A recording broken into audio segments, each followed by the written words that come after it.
Hi guys, what's up? It's Skycat Live.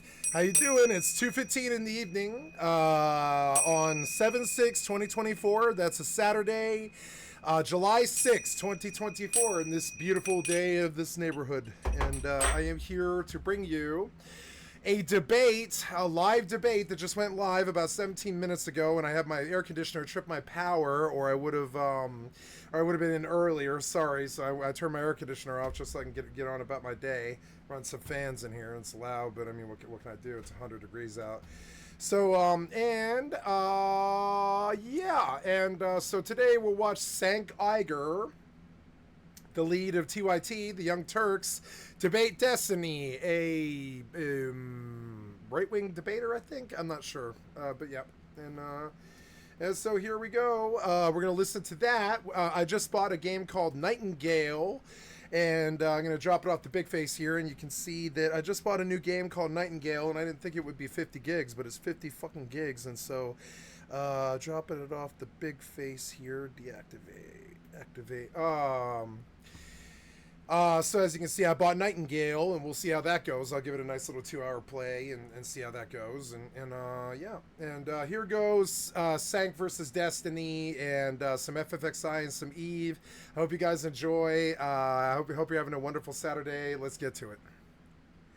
I am progressive. I love Cenk. Going to be like the new guard of the parties. And these people, Cuomo was destroyed almost immediately by scandals from his past. And DeSantis was destroyed as soon as he opened his mouth to talk to a potential voter. So the only thing that scares me is when people are so quick and keen to, put another candidate out there. The internet guy will slaughter the. Well, I mean, they're both internet guys. In a national field for the most important election ever, and the only thing we're going to hear about for the next 3 months are anything this person's done wrong.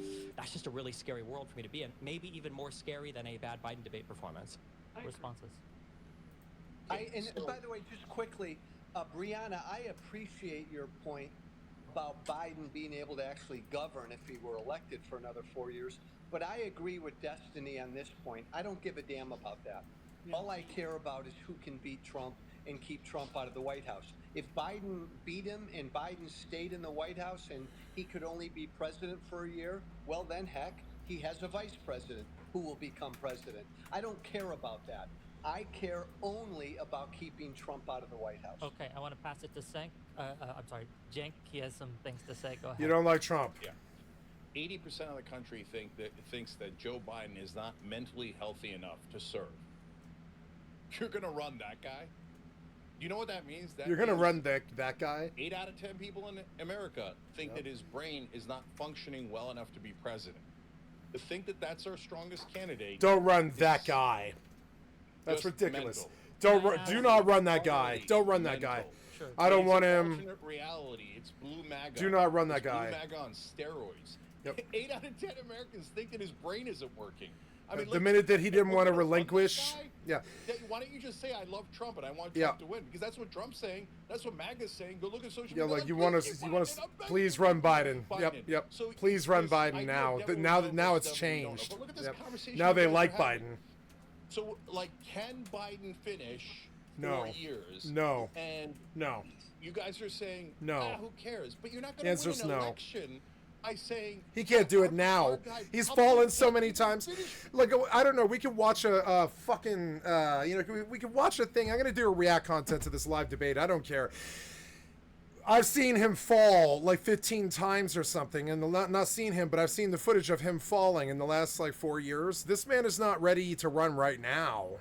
4 years, but who cares? Vote for him anyway. That is not a strategy. No. That is an obviously disastrous strategy. Yeah, it's bad for America. I cannot believe that anyone's making that point. Guys, think about the convention.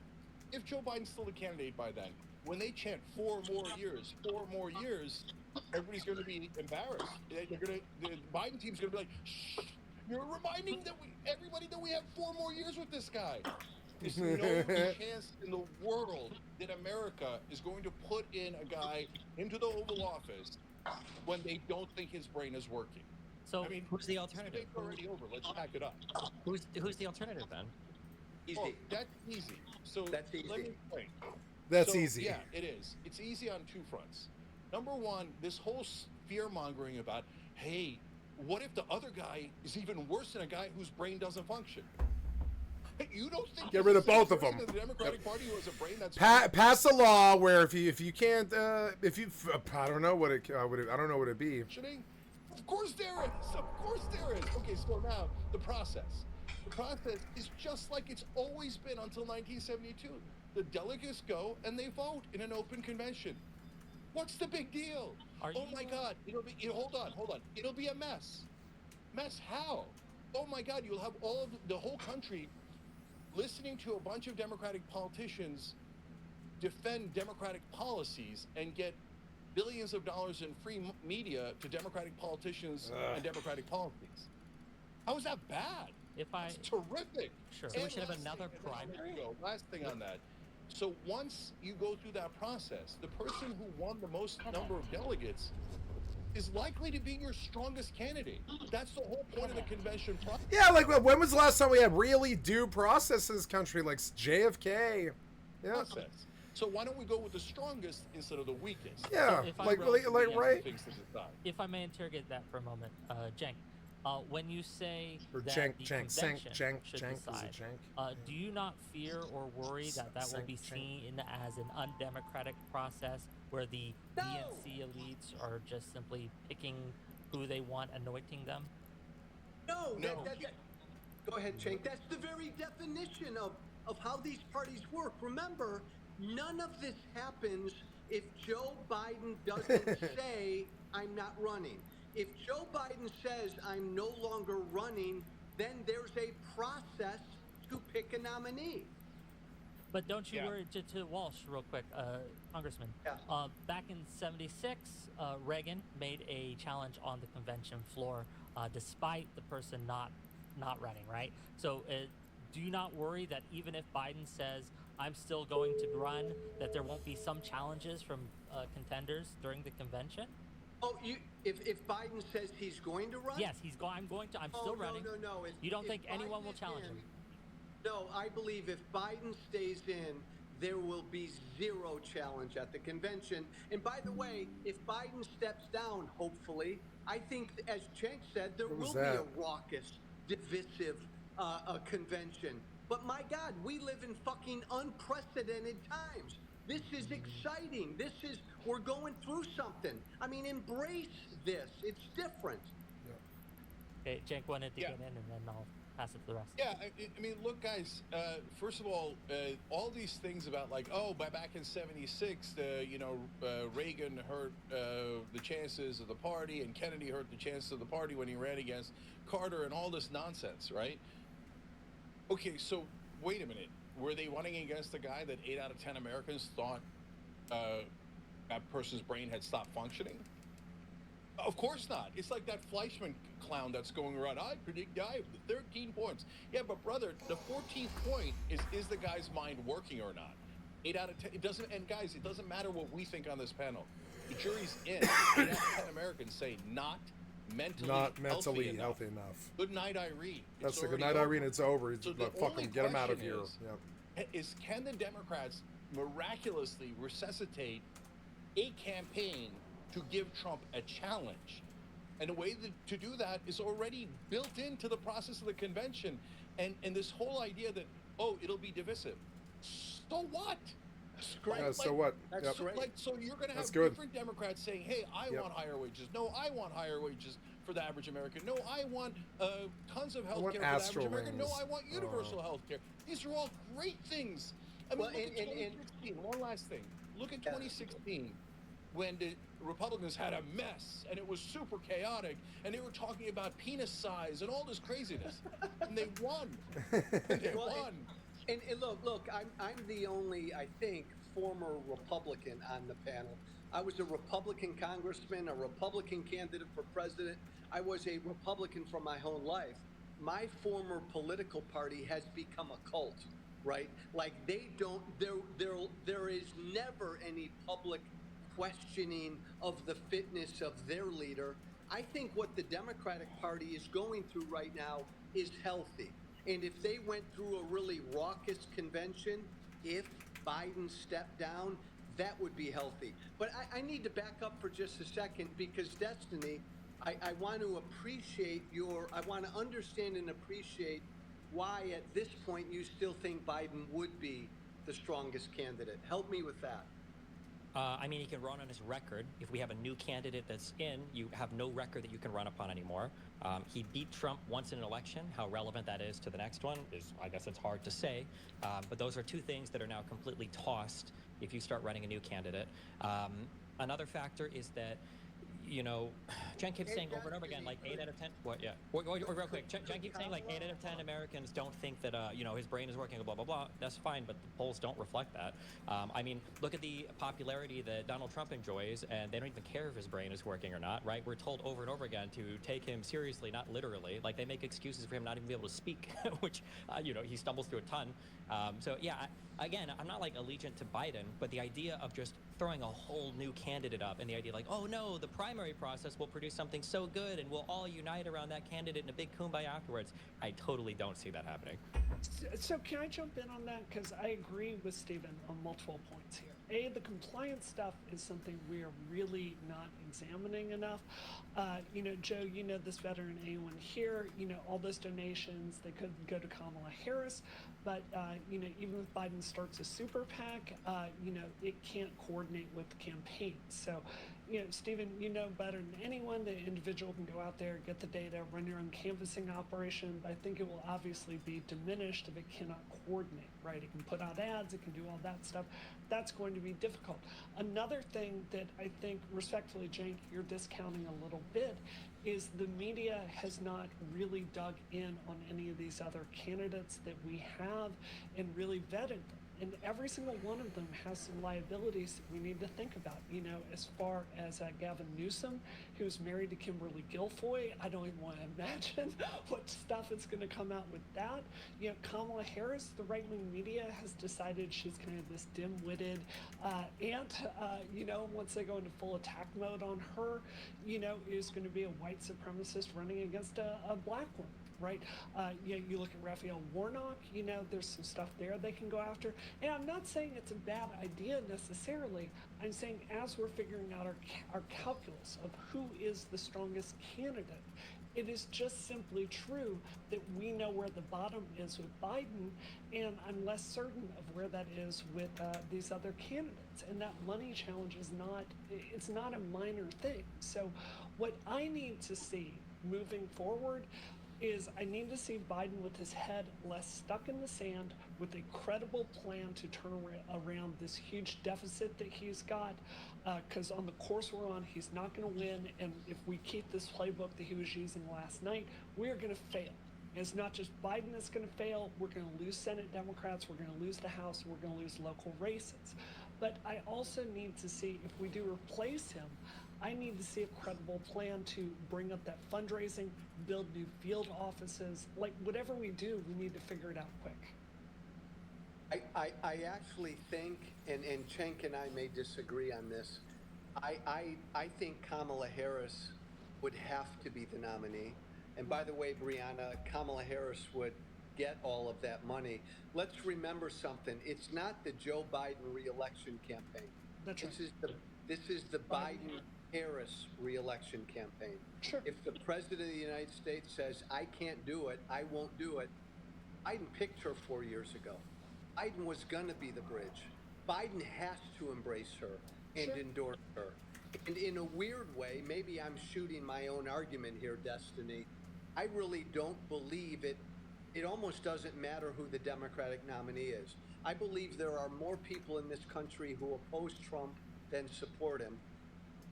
So in a way, I think if you put Kamala Harris up there, I think this coalition of Tea Party never-Trumpers like me all the way to progressives, I think we're going to get enthused and we're all going to get behind who that candidate is. As a quick thing on that, I actually think I agree with you. You know, like famously people refer to polling where theory, generic in Democrat theory, versus Trump, he outpolls everybody until you start putting names in. If you could find me somewhere in the country a Democrat who steps out of a clone machine, who is 50 years old with absolutely no history on planet Earth, and then he runs and there's nothing to dig into, then I'd say, you know what, maybe we run that guy. But it's just, even if there are like minor scandals or minor issues, I could just see people fixating so heavily, because we only have a few months to the election, on whatever thing comes up. stuff, and that becomes the new talking point. So in my mind, Biden is essentially Oh, I a won! generic guy to some Oh my god, look how much money I'm fucking making. Auger or Navy on the chopping block, bitch. I should just reflip it on the Plex market. I mean, yeah. I'll just take the 60 million for... No, I'll take the liquid for it right now. I can't believe I won this Auger on a 1-bet. I need to get out and do 1-bets more. I'm actually winning. I really didn't think I would win any of them. But I did win some of these. Oh my god. Okay, so where's this Augurer? Auger Navy issue. Where'd you go? Oh, I didn't collect it, huh? There you go. I'm gonna sell you. Well, I don't know. How much can I get for this on the market? 43.4, and I could get 37 if I sold it right now. But I want to see what I can get for it on. I want to be greedy and throw it right the fuck back on the HyperNet, frankly. Because how much can I get? 60 million?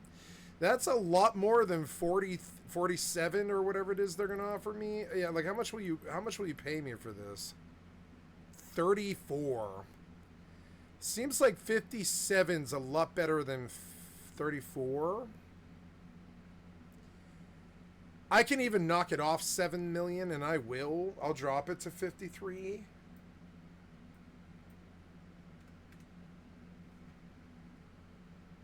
Which is below average. I should see people jumping in on this. Yeah, it's a good deal. Yeah. And I'll take the money for it. Fuck it. Oh, how I love the HyperNet. It is so fun. I love you, HyperNet. Okay, so, yeah, let's kill him, huh? Yeah, the solo rotation is doing more damage. We'll just open on him. Fuck this. Get him. Go now. You're too slow. You're so annoying.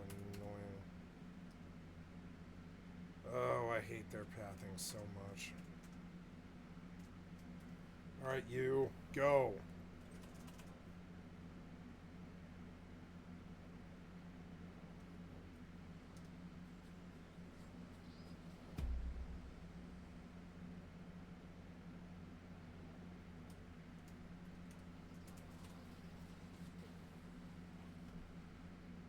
$440 damage.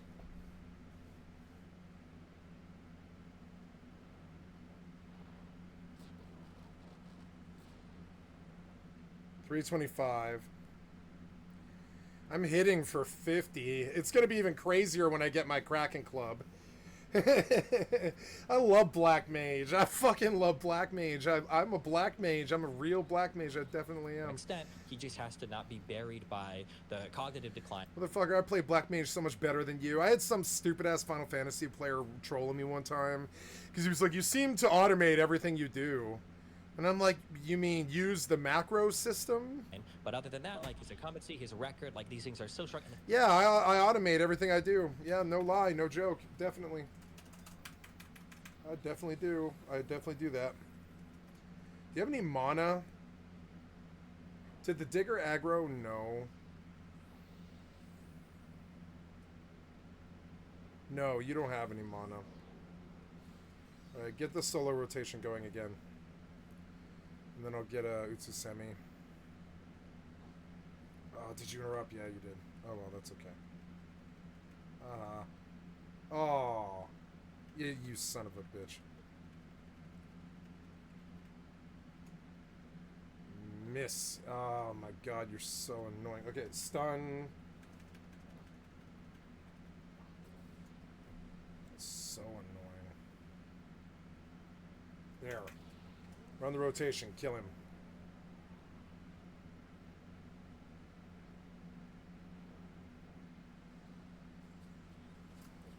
Just run stones. He was feisty. Fuck him. But I mean, you're not really supposed to be able to solo these things anyways. So I mean, what do crabs check now? They're T. I don't think I can fight T. I think it'll hit it'll land every hit and then it'll just chunk through me. Oh, I paused the The fact Destiny. that he's already beaten Trump That's in an election fine. one time before are strong things to lean on, you know. And Right, but that's why, and then I'll give it to Cenk. That's why Cenk's point Cenk. is so important. Some people are saying Biden's Jank, some problem people are saying now Chank. is he's unfit. What does So that many sound? Americans now believe because of his age, he's Oh. unfit. This No, it's not that. campaign has to be Trump's unfitness. Biden almost now has. Yeah, you negated hate that, Trump, we get and it. I don't see how he gets it back. That's not just he's got one skeleton in his closet. You know, I really want to hate. I hate Trump. I hate Trump just as much as you. Oh, that's not too bad. Hold on.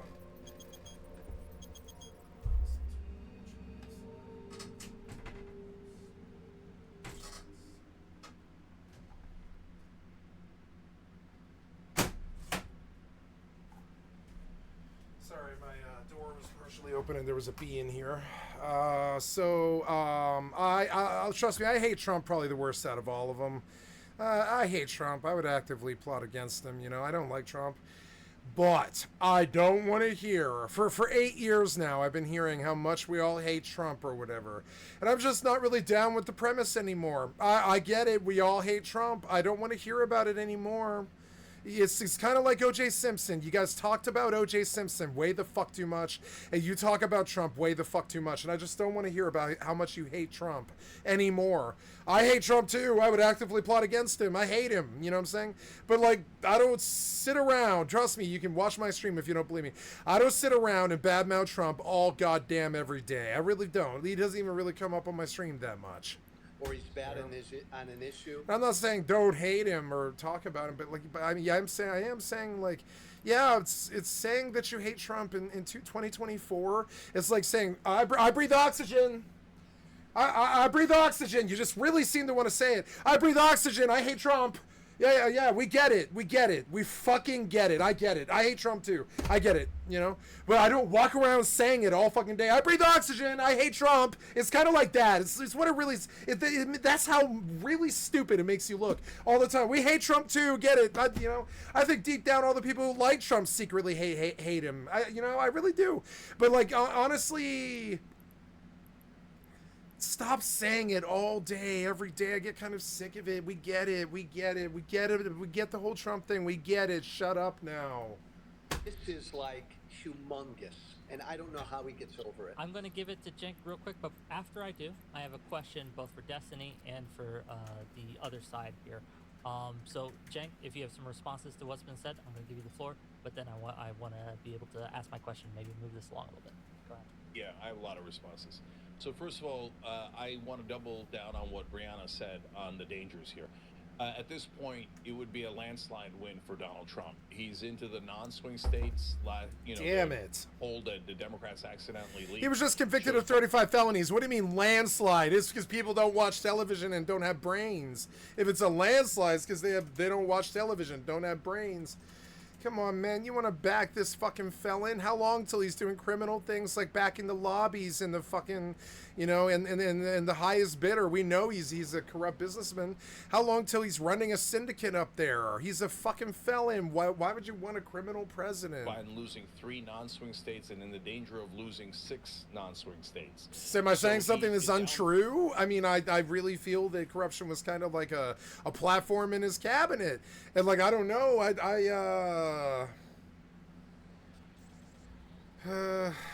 don't know why you're okay with him being president still after all of those convictions. I don't care which one of them. With Biden have been convicted of 35 felonies, I'd be like, fuck him and leave him. Fuck him and leave him in the gutter, like a guy. If Biden did the same thing, I would say the same thing. I'm not after right-wing heads here. I'm saying, why? How would you back somebody with that many crimes? Convicted in court. And also, what is he doing walking around? He was convicted of 35 felonies. Do you know how many times I went to jail over fucking non-deferred adjudicated shit?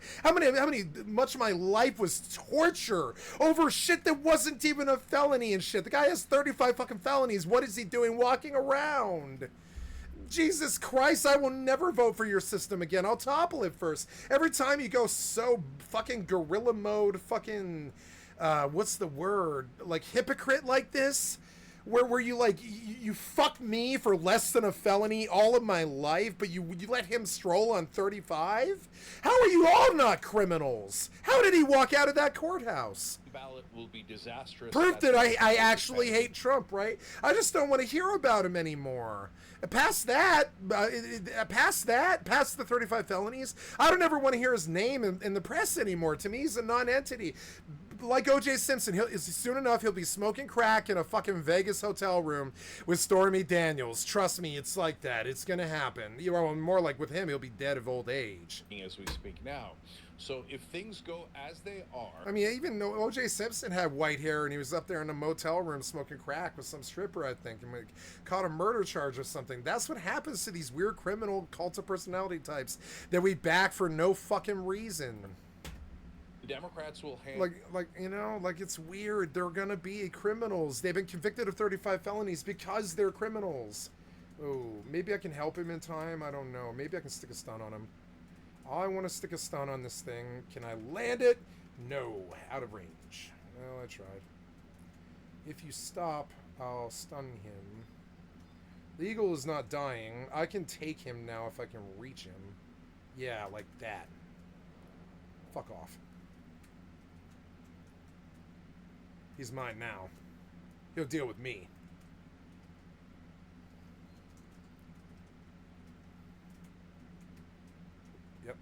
Yep, you. Come here.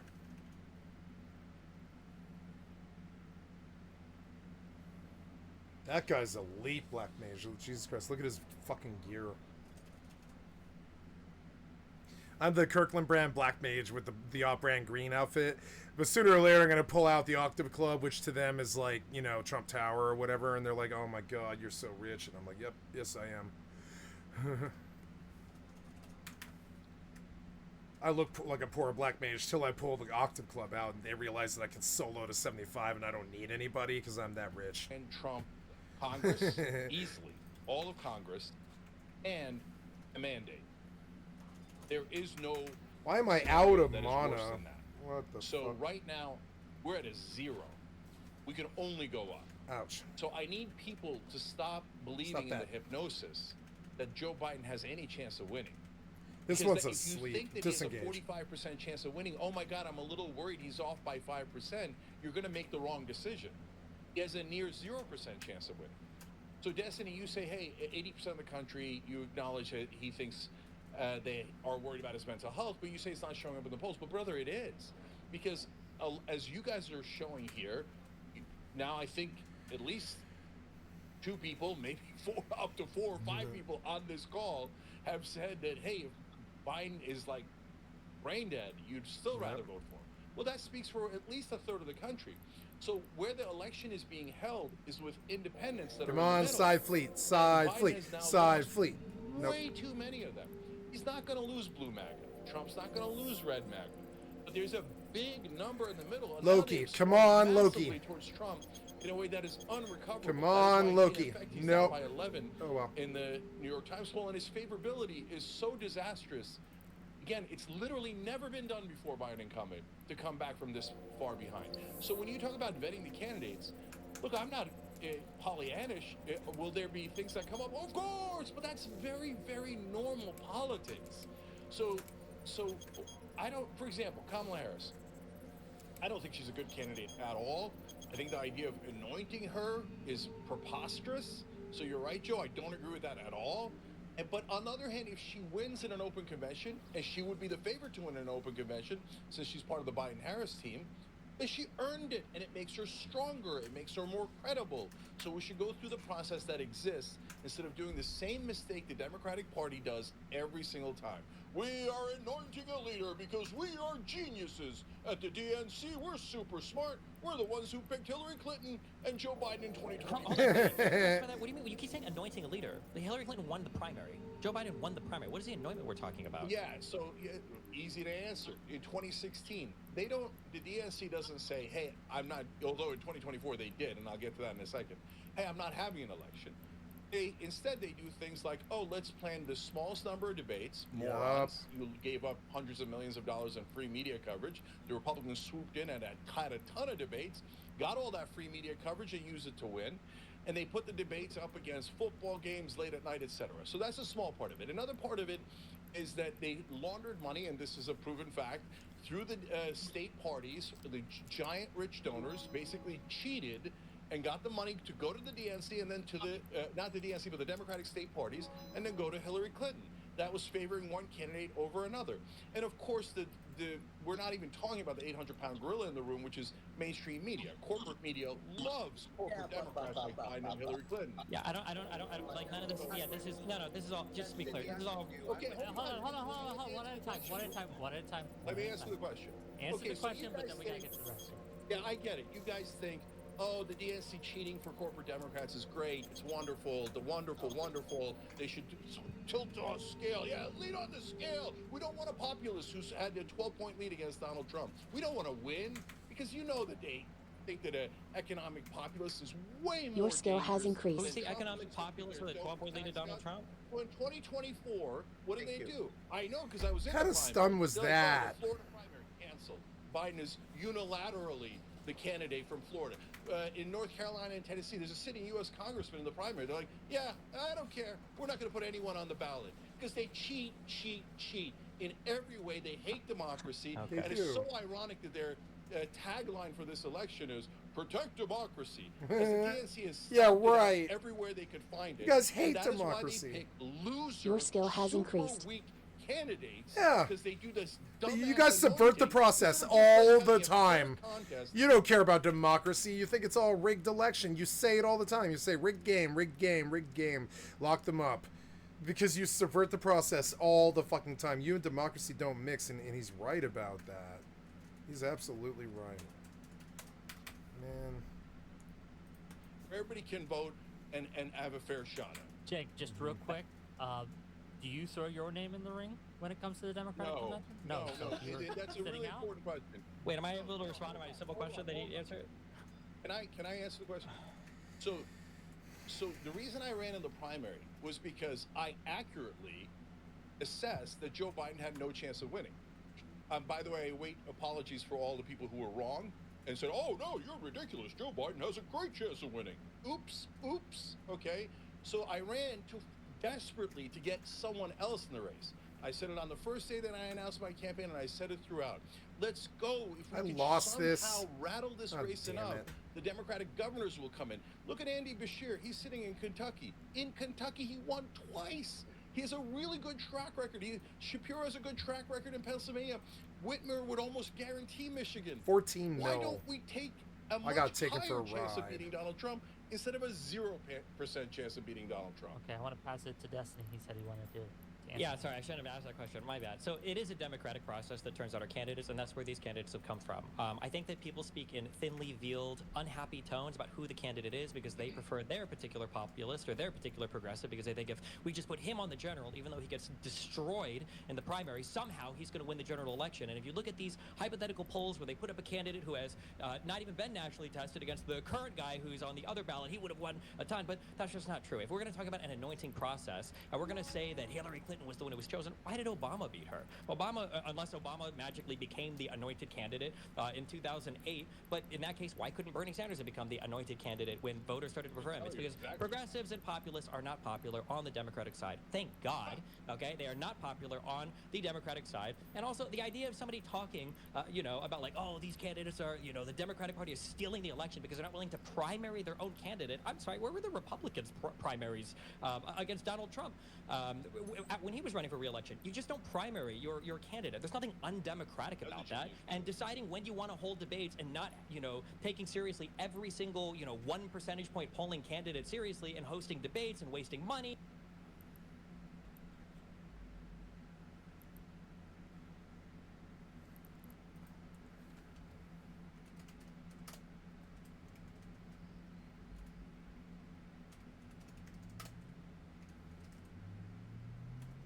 And wasting airtime and coverage and all this stuff is just not feasible. Like, the parties want to win. They should want to win. We want them to win if you support the party, or at least what the party stands for. So all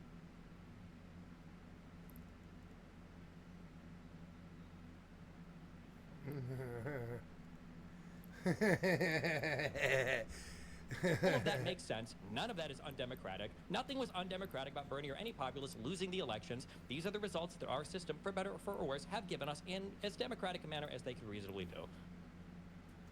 Yeah. Response? Just to be clear, nobody's pulling a MAGA and saying they cheated on the votes. Nobody cheated on the votes, okay? But not acknowledging the fact that mainstream media, in other words, corporate media, absolutely love. They loved Joe Biden until a week ago. They love Barack Obama, and they despise every progressive. Why? Because we're against corporate power. Yeah, we hate Because corporate they're not power. popular. Yeah, Wow, we're not mainstream popular. Media likes popular candidates. Yep. That's unbelievable. Yeah. No. We're not mainstream popular. media loves corporate politicians like you do. You think that corporate donations are awesome and we should live under corporate rule. Yay, right? But the reality is that's how they skew the voting base, and they get older people who watch cable news to go, oh my God, they said Bernie Sanders is going to lose, even though Bernie Sanders is a much bigger lead against Donald Trump than Hillary Clinton did in every poll for a year straight. Progressive. Media 100% lied about that to make sure that Hillary Clinton won. Okay. And then you go, oh yeah, And that's a he's fair right, contest too. when we have the Bernie did entire fine. media on our side. Bernie Sure, did fine. 100% Popularity is not an Well, issue the for entire media was progressives. against It's Donald not. Trump, and he It's still won not. his election. So I mean, like, what is it? Does the media, pick the candidate, or is it sometimes they help and sometimes they hurt, even if they're trying to hurt? Like, Look at your arguments. Look at your arguments. You said, so we acknowledge 2016 Republicans had a chaotic, total mess of Oh a my primary, and they God. won. And you said, but look, they didn't primary Donald Trump in 2020. You're right, and they lost. Please attack. Please they didn't attack. have a chaotic mess of a primary. Wait, how did they have a chaotic mess of a primary in 2016? Down the primary. They didn't have a chaotic. They did not have a chaotic primary. They followed the process. They did it. There was a lot of crazy shit said. You thought that Republican primaries were just normal? Like, Yeah, they were. Yeah, they say crazy weren't shit. divisive within the Welcome. party? A primary is supposed to be divisive. Excuse me. Do you remember Obama versus Hillary? You don't think that primary was one of the most divisive of all time? What are you talking about? Yes. And we won. Destiny, you're making my point for me. Every Absolutely. time- I don't know if you know what your point is.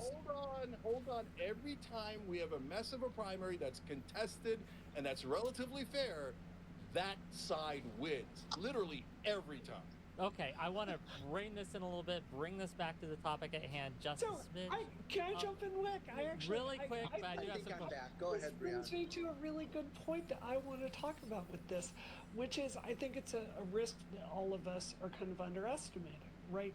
Which is this is going to be so divisive for the party if we do this, no matter which way it goes. You've got, so if it goes Your to an skill open has convention increased. and Harris doesn't win, you're going to have the people that are really mega supporters of her and the black community, which is the backbone of the Democratic Party. They are going to feel slighted. There are people out there, and Cenk and Joe, I'm sure you've got them in your mentions. I'm sure they're texting you. I'm sure you've got friends calling you too, going, I thought you were smarter than this. Why are you betraying Biden? Like, there are people that are going to be end of the world with Biden, and it is going to open up some serious rifts. So something I'm genuinely struggling with is this is not a time that we need another inter-party fight. We need to pick What a do you direction mean? and get Oh my God. 100% behind that. So You were just I letting think it at run. least, Like Cenk, Let it can you run. acknowledge that that's a risk of opening up this No. huge risk? No, Not no, 1%. no, no. Not 1%, Tank, I'll set you up.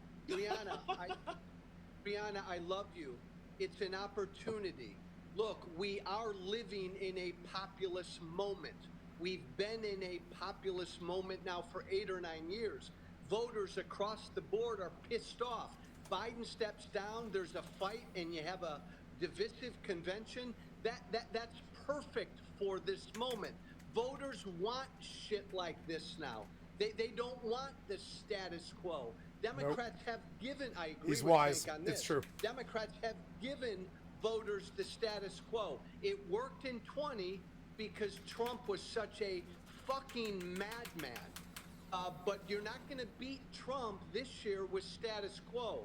And if Biden stays in and tries to limp to the finish, that's status quo. So yeah, if I may just interject with a question for both you, Joe, and you, Cenk, right? How come the polls at least aren't reflecting this narrative that you're spinning? So Bloomberg reported You've been on a poll that examined. was released just today, where 60% of Democratic voters want Joe Biden to remain the candidate.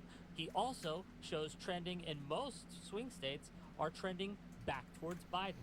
So where's the disconnect? Explain to me why we are not seeing the narrative that you're spinning in the data that I'm looking at. Okay, no, that's a crazy framing of that question. Every poll shows Biden losing, and losing by a lot. You're talking about a poll that came out this morning saying, oh, he stopped the bleeding. He's down in every swing state, but it's not as bad as it was right before the debate. Well, no, he's up in Michigan. He's up in Wisconsin in this poll. No. Okay, no, my bad. You're right. I just looked at it a second ago. Yeah. You're right. Michigan and Wisconsin, he's up. He's still losing in enough swing states. He's losing Pennsylvania by 7. A Democratic candidate losing Pennsylvania by 7. In an earlier poll, he was losing Nevada by 12. So in this one, it's a lower number. So look, number one, I reject your framing completely. The number one problem we have with Joe Biden is that he's getting clobbered in the polls. Just because he stopped the bleeding a tiny bit for a minute doesn't mean that he's somehow back up. So that's totally wrong. Second of all, there is one thing that's going right for Joe Biden, and maybe that's why this Bloomberg poll, it could just be an outlier because it doesn't really match the other polls. There's not been a lot of polls that have come out since the debate. We are working on very little information. Okay, so the only thing going positive for Joe Biden is that older voters are starting to transition towards him. It used to be for Trump, and there's a couple of reasons why it might be the case. The older voters watch television more. Television is a brainwashing factory for corporate politicians, but in this case, I'll take it if it's Biden versus Trump. The second reason is people might start to get annoyed. Like, they keep calling him old. I'm old. I don't like it, right? And so that might be going in this direction. And Biden is the status quo candidate, and older voters generally like the status quo. Oops. Having said all this, it's not anywhere near enough. It's not within a country mile of enough. And I also want to address the unity point. Unity is supposed to be, if you're unified, then it'll help us win. If it doesn't help us win, if it hurts us, if it keeps us from winning, what's the point of unity? And the reality is, as we've just discussed here, and everyone has agreed, every time that a party has not been unified and had a divisive primary fight in the last 20 years, that party has won. So this idea that unity is this magical, lofty goal, and is wrong. And secondly, it's usually done by people who go, this is your candidate, shut up and unify. Okay, what if I said the same? What if I said back in 2016, okay, Bernie Sanders is the candidate, now you all have to unify. Do you not consider You know what that the rest of the party would have divisive said? And primary? if they, hold on. You know what they said? No way, we're not unified. No way, it's Bernie. Okay, well then you don't believe in unity.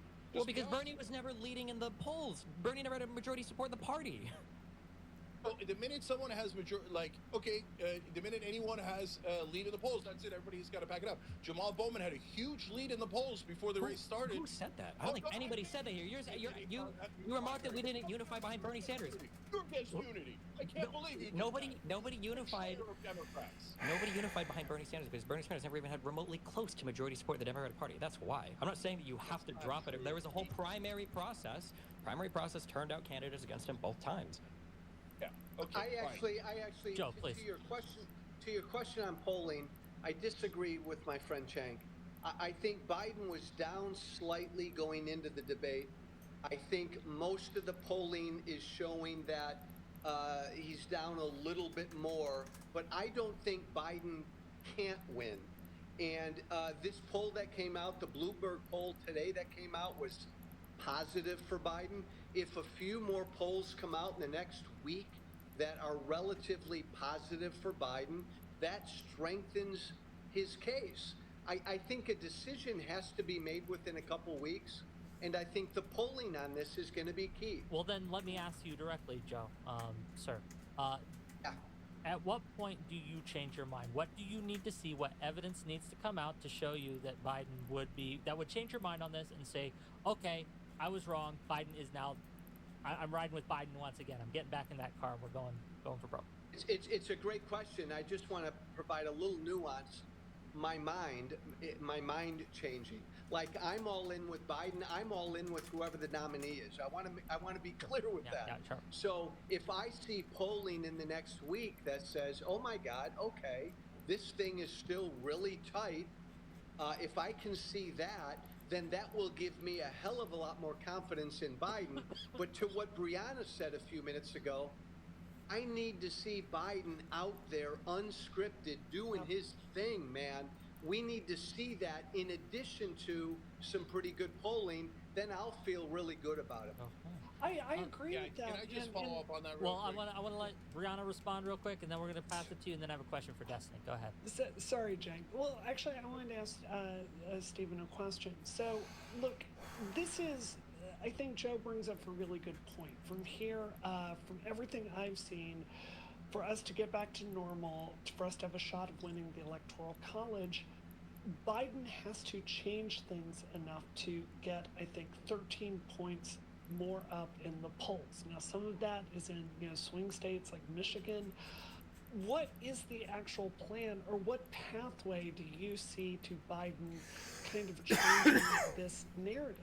Because, like, what I saw in that interview last night was frankly just a very stubborn old man who thinks everything is fine. And we've seen this playbook before with Dianne Feinstein, and we saw it with Ruth Bader Ginsburg.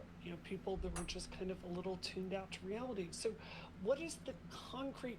What do you think happens with Biden for him to have a shift to get confidence from the American public and turn this around? I really need an answer to that.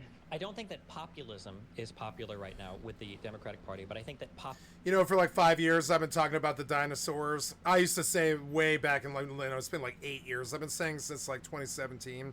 And I thought I really never ever dreamed that would ever be a fucking talking piece for the big media. I've never in my life ever had a political view or like a theory that has ever jived with anything CNN or Fox has said. With this one, I was dead to rights, and I was 8 years ahead of them. I was like, I'm so sick of looking at old white-haired dinosaurs with too much money and too corrupt and totally disconnected. And I used to say that when I was like 2017. I was saying that I was like, I will never vote for a Your skill dinosaur has increased. anymore. I mean, I did when I just felt like my vote wasn't.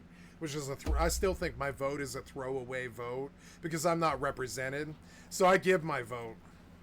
I give my vote to my mother if she votes Democrat because, I don't care. I'm not represented. I think it would be better that she's represented and she gets my vote at least than no vote at all, So I just give her my vote because I'm not represented in this fucking country. It's fucking disgusting. Makes me so sick.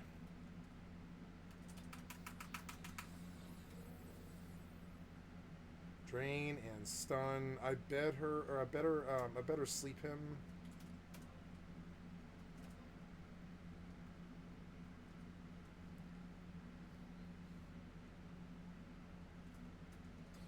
I don't want to die.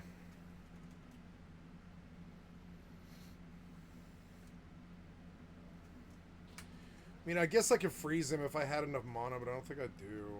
It's annoying. And, well, no, I think I can kill him now. I don't really see why not. I have enough mana, yeah. Kill him now. It's fine.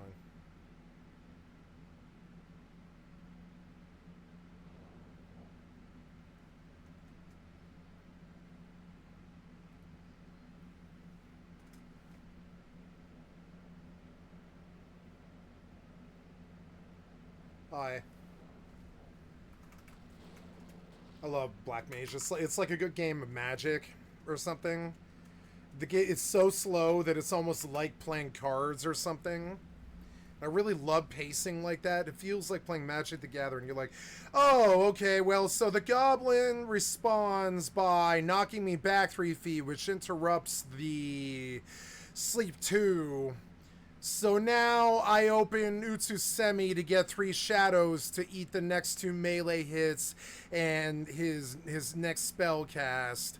Then I put up lightning spikes, so if he manages to land any further melees, he's going to take like 5 or 10 damage.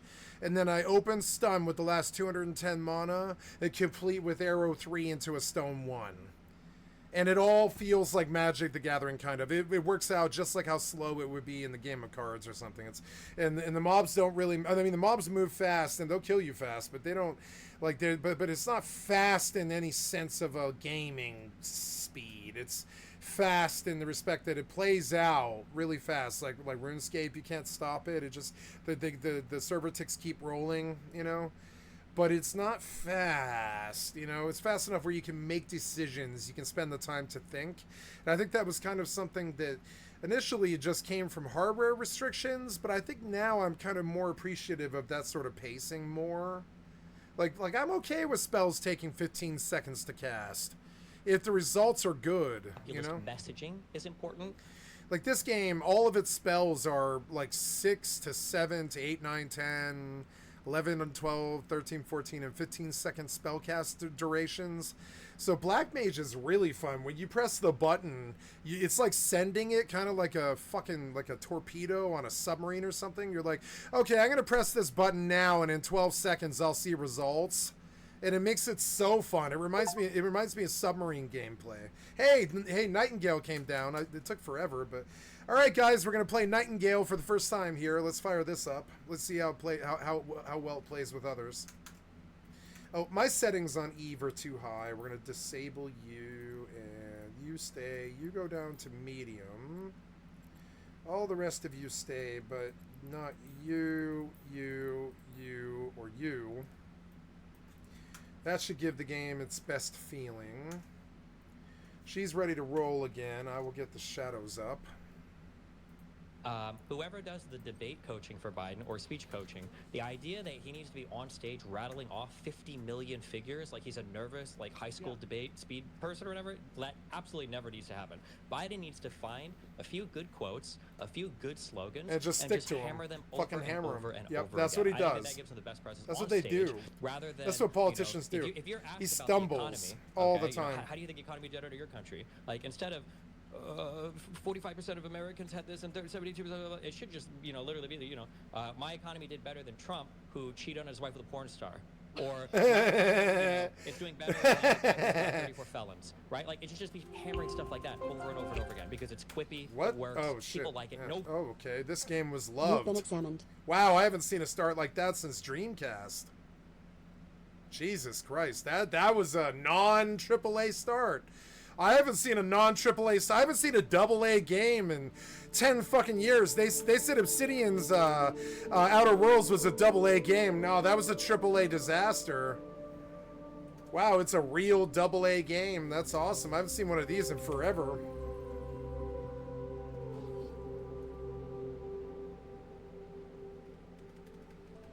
Music's good so far.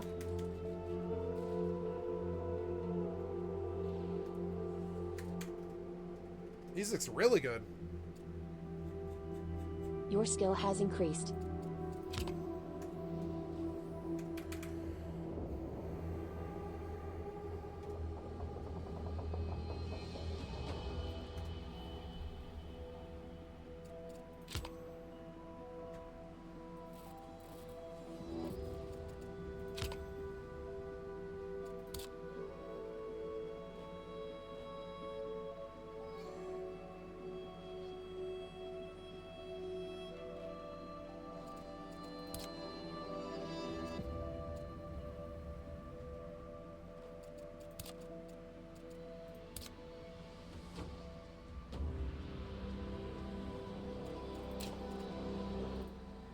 Sorry, guys. Didn't mean to blast you.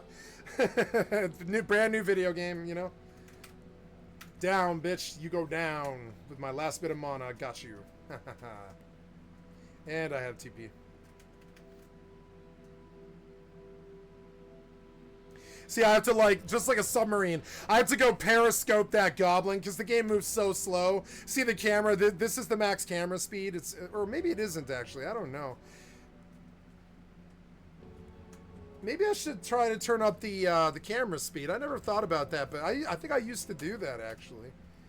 Yeah, can you turn up the camera speed here? I can't remember. No, you can't turn up the camera speed, no. It sucks. Anyways. I'm going to take you back to tab. I don't need you on the screen, really. I'm liking the music. Music's good. Somebody loved this game. SFX, music, dialogue, player remote, headphones on, reduce player breeze sounds. Yeah, just reduce them. Mono output mode, no. Video is window borderless. How are you on OBS? You look like, if you'll run on OBS, I will keep you. If you won't, I won't. And I'll know in the first 5 seconds whether you're a good game or not. Enable arachnophobia mode. Enable motion blur. Enable third person view. Yeah, I want to do that. Yeah, definitely. Enable camera shake. Field of view for FOV. Third person FOV should be...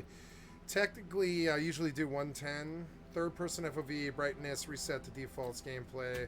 Show tutorials, automatically hide HUD, show damage numbers, speed and size. Speed should be slow, fucking size should be huge. Mouse sensitivity is at its negative, which doesn't look too good to me. That's looking kind of ghetto. This is a ghetto mouse sensitivity menu.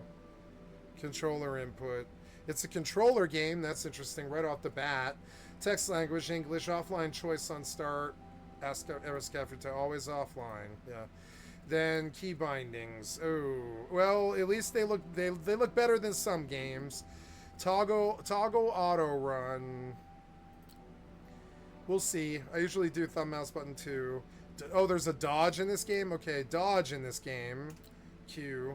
Toggle item sheath. H. I'll leave that for now. Jump is on space. Sprint should be on Q. Yep, and you blocked it out. Yep, sprint and sprint. Yeah, I don't care. Q. No. Ability 1 and ability 2 should be mouse button. The mouse button. And toggle auto run will have to be R, or no, T. Offhand ability, I don't know what that is. Crouch. Primary action. Toggle build mode should be Z. Offhand ability is F. I think that could be okay. Kind of reminds me of New World a little bit. Open quests menu should be L. Open inventory should be V. And not tab though. Open map menu should be tab. V. Open gameplay menus is probably escape. Oh, that's B, huh? Okay. Open recipes menu should be C. Quick bar. Cancel building mode. Cancel placement structure. Chat command. Open chat. VoIP push to talk should be tilde. Open social menu, open system menu, toggle HUD, F4. I don't know, man. How about F12? Oh, whatever. No, that won't work, will it? How about scroll lock? Open emote wheel. Okay, seems good. I make a profile now. Welcome to Nightingale. Begin by selecting basics. I mean, my frame rate seems okay. Hey, look, OBS looks like it's working on display adapter, which is a big plus for me. So let's go back here and exit. And I want to take a look at these video settings now. Where's the video settings? Here they are. Auto detect graphics first. Okay. Lumen, GI, balance. You say balance across the board, and view distance should be quality. We'll drop the shadows off the bat. No VSync. Frame rate limits 120. NVIDIA Reflex low latency is on. Performance boost is temporal super resolution. I want FSR for quality. FSR sharpness should be on high.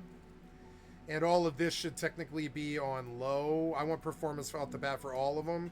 We'll take ultra quality anti-aliasing, ultra quality effects, ultra quality foliage, ultra quality post-processing, and balanced shading.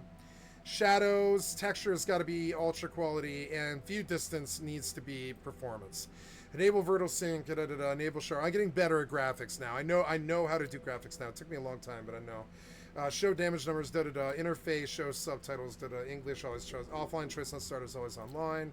I'm liking the music. Let's fix the music levels here. Okay, that seems like a nice level for the master, like 45, something like that.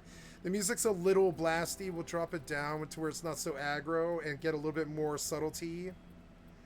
35. Close. New profile. Welcome to Nightingale. Begin by selecting basics and choose your body type. Yep, frame rate's looking like even better now, I think. Yep. And choose your body within the archetypes available. Appearance options cannot be changed after finalization for now, though we plan to add some support for this in the future. Okay. Step 1. Basics. Fugly, fugly, fugly. Fugly, fugly, fugly. Fugly, fugly, fugly. Fugly, less fugly. Fugly, fugly, fugly. She's okay. I would do her too. As in, I would choose her, not have sex with her. Fugly. I mean, I would have sex with her. I'm sorry. Nope. Fugly. Nope. Send it back to the lock. Back to the lock with you, Nessie. Fugly, fugly, fugly, fugly, fugly, fugly. I mean, nope. No. Ooh, stinker. Nope. Yep. Oh, now we're just into dudes, huh? We're just like looking at dudes now. That's a dude? That's a dude. I'm sorry. And so is that. Dude. Okay, we're gonna go back to the one that, like, was okay, I guess. It was either her or her. Yeah, there we go. She's looking just barely cherubic. Just barely cherubic, or whatever. She's got the rose-tinted cheeks and the smarty autism eyes. I like her sensible dress and stuff. I like that the frames seem like they're okay. I don't know.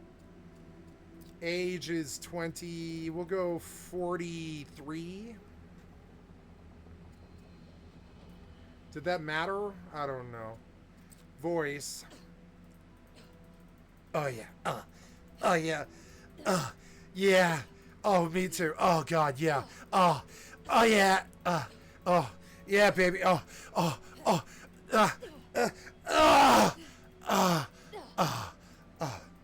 Did you get there? Did you get there? Did you get there? Oh, yeah. Yeah. X-rated.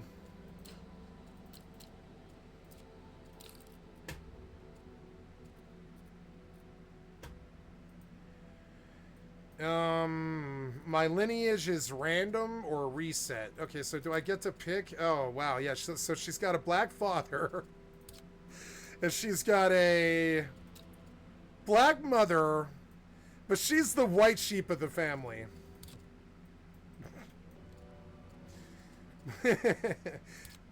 I mean, what do you mean lighting? I don't see any. Oh, there we go. Lighting. Cycle zoom. What does that mean? Rotation. I don't understand. Okay. Step 2. Customize your appearance, skin tone, eye color, makeup, and more. Okay. Oh, yeah. Hey, cool. Yeah. All right. Go press reset anytime to return these settings to the default value set from the archetype you have selected. Okay. Skin. She white. White is silk. Scars or... I don't care. Tattoos are under development. Hair color is good, but we're going for like as outlandishly crazy as possible. That's it. Sold. Perfect. And then eyebrows. Ooh, she bushy. Oh yeah, she's a hobbit girl. Oh god, babe, you need to trim them. They're looking like some pubes. I'm sorry, but those are some pube eyebrows, and now it's gonna be really hard for me not to use these eyebrows. Oh yeah, she's an elderly 43. She's got pubes on her eyebrows, and the carpets match the drapes. But oh cool, she's got purple eyebrows. I mean, it makes sense. The bleach, she went crazy with the hair dye. She curled up and dyed that day. Yeah. Oh. Yeah. Oh, yeah. Yeah, that looks like... Doesn't that look like a little bit more girly or whatever? Facial hair. Yeah, we'll give her a mustache. Yeah. Yeah, she's pretty mustache dude, you know? Why do you do this shit? You guys are so weird. Head. Forehead, skull, brow, ears, cheeks. No, I don't have any complaints with any of that. She's fine. Yep. Makeup, cheeks, eyeshadow. Oh, cheeks. Can I give her nice rougey, whorish red cheeks? Yeah, give me nice whorish red cheeks. Yeah, like that. Yeah. Color, pink and stuff. Yeah, give her some nice rouge. Eyeliner, eyeshadow, eyeliner, eyelashes, lips, lip gloss. She got a purple vibe going on here. That glitter is worthless. There's no change. There's no change here. These things are not working. Step 3, select the starting or circumstances for your character. These will change and evolve with gameplay. Well, in my world, she's a drugged out hobo kid from the streets who came up in the squats, who starts a revolution that burns the world with love.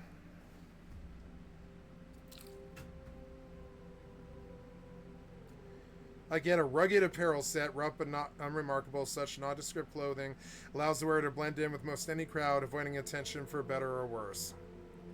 Yeah, but the purple hair kind of defeats that. You just got to be honest. The purple hair defeats any blending of avoiding attention or anything like that. Purple hair, the goblins see her coming from about 50 miles away, you know. They see her as she approaches on the mountaintop, and they're like, purple hair girl. Attack. Loadout. Starting loadout. Builder. You have considerable experience in the construction of buildings. I mean, is she really a fucking architect? Is that really her fucking background? I'm sorry, guys. I'm going to get some ice water. I'll be right back. It's hot here.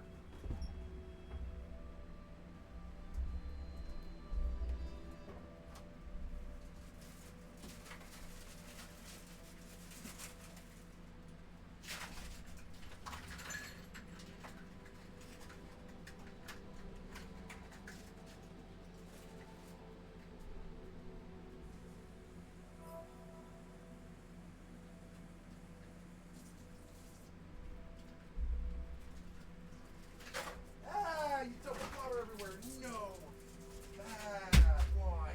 I hate my freezer. What? No. Just stop. You're so dumb.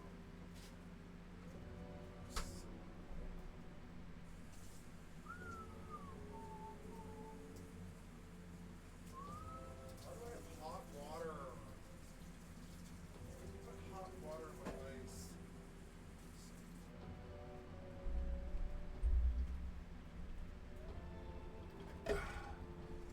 I melted all my fucking ice with hot water. So stupid.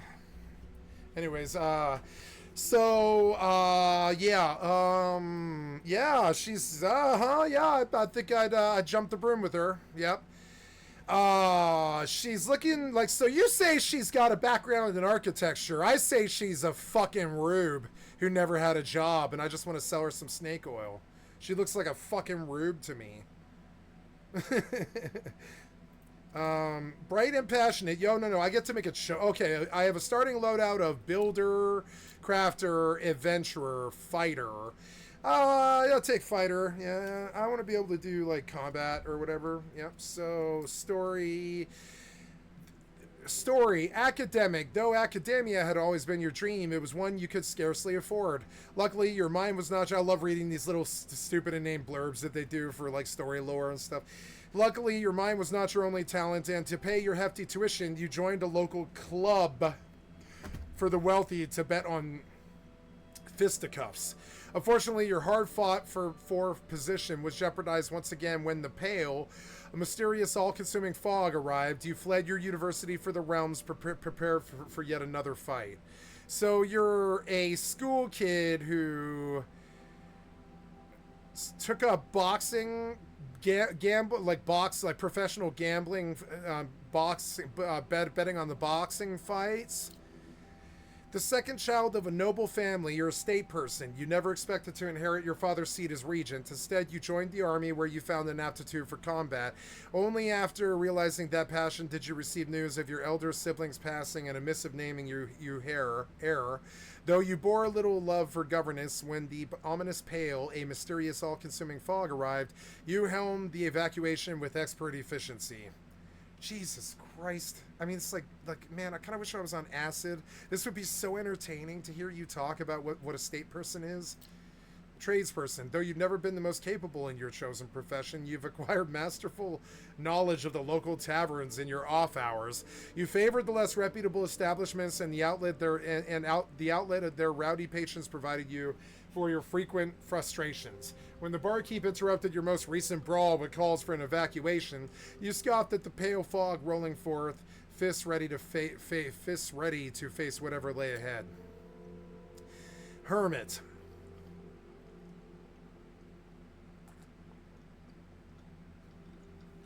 Living far removed from polite society, you were often required to defend yourself from others doing the same. When someone came sniffing, you were quick to see them off with fresh bruises for their trouble. Only when the Pale arrived, engulfing your home in ominous fog, did you meet a foe you could not face, and in just a moment, the home you had fought so hard for was taken. Okay. Lighting, I guess I will finalize here. The difficulty of the realm. The higher the realm power, the more challenging the realm. This represents the difficulty of your starting realm. Each realm you visit afterwards will be different. The higher the realm power, the more challenging the realm. This experience is catered towards players who have a little bit of experience with the survival crafting genre, but still want a safe, softer onboarding experience. I want extreme. The higher the realm power, the more challenging the realm. This represents the difficulty of your starting realm. Each realm you visit, this is who regularly play survival crafting games but have rarely played Nightingale. Yes, that is right. That's something for me. Start point. Play the tutorial and learn how to be a realm walker. Learn to play Nightingale as you are introduced to survival systems as basics such as resting, consuming food, building, crafting, inventory use, essence, extracting, repairing items. The tutorial is a single-player experience. Completing the tutorial and entering your Abeyance realm enables multiplayer. Playing the tutorials is recommended if this is your first time playing Nightingale. Finalize. Good. Go. Fine. Go. Done. Please choose your character name. Sky Cat Live. Play. Now, something I need to be aware of is I just burned up like 40 minutes of my fucking 2-hour session, right? Right now I'm at 6 minutes or something. Okay, normal gameplay server-related functions handled on your PC, higher-end PC recommended. You will use and progress your character saved on your PC. Live content, co-op multiplayer, and social features disabled. Character profiles cannot be shared across online, offline modes. So cool. I'm going to start an offline character. If I like what I see, I'll go online, but I don't need to do that unless I'm playing with someone else. So whatever. Before time itself, the realms have existed.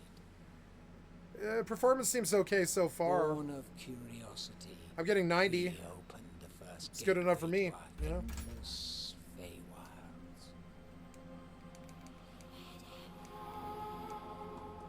The Fey have long since aided men in harnessing that which we live and breathe. Sex. Magic. Sex magic. Tolerance. Sex magic, baby! Your grasp Fucking Red Hot Chili Peppers. reach. Blood, sugar, sex magic.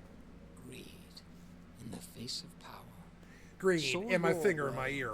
Caught in ruin.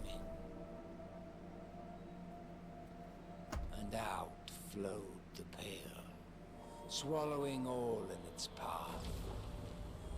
Some fled its ever-spreading tongue, seeking refuge in Nightingale, only to be severed from assistance as the pathway between realms collapsed. But perhaps not all is lost, for Nightingale still stands, pushing forward towards progress and enlightenment, humanity's final beacon. Your path thither is winding and full of terror's nascent realm walker. Wilt thou succumb to Fey lands beyond thy wind? Or wilt thou endure, find the way homeward and rebuild anew? I want to alt-tab because I don't care, and that's how you know that, you know, your lore is just pointless. I don't know. When you're at your maximum weight limit, you won't be able to sprint or jump. Really? At least you can walk. Sometimes they just freeze you in place. That's okay. That works. That's like the New World system, yeah. 60 FPS. It's not looking too good, guys. Come on, man. This is a long load for a single-player game. Let's go. All is ready. Okay. Oh. Okay, Unknown Realm at 8:25 in the morning. Its realm cards are not available. Factions present are not available. Continue journey. Apparently that's like the login, like confirmation screen. Okay. It's the exact same graphics as Enshrouded, which was okay. Enshrouded was okay in the background. It's playing on OBS. I get to keep the game. I needn't worry about the time. As long as it'll play on OBS and display capture, I don't care. I'll keep the game. You know? Now, I feel zoomed out. I don't know if 110 is going to be very good for me. I might have to change that. Try 90. How do I change views?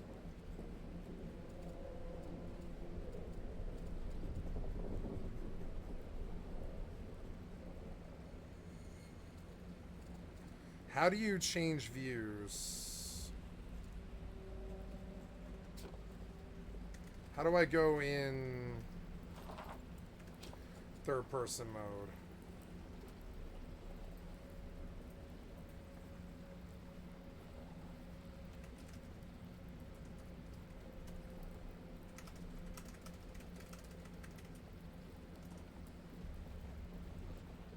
F5? Are you fucking serious? That's a terrible ass key.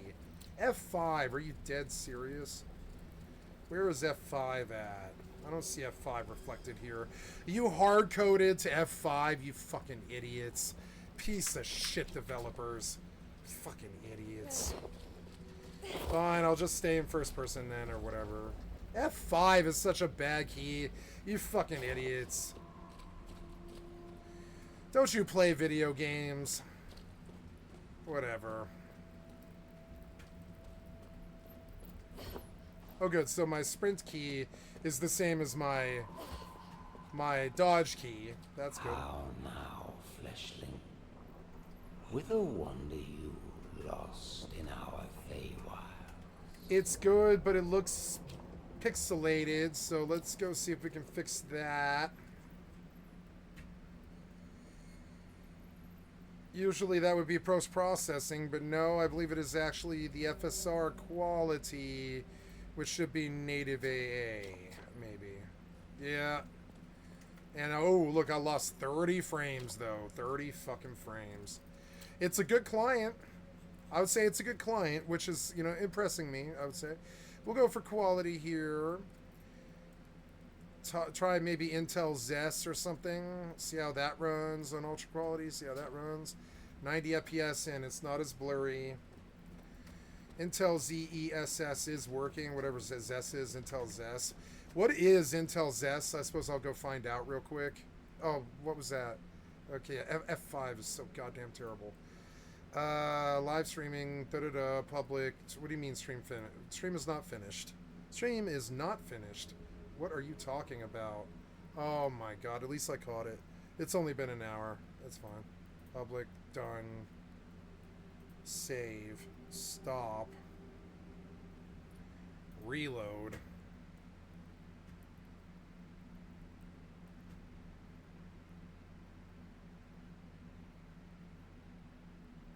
You are screwed up or something. I want you to stop. Stop this now.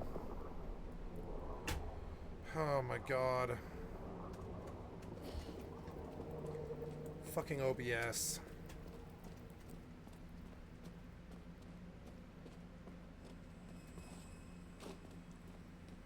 Okay, there. Now.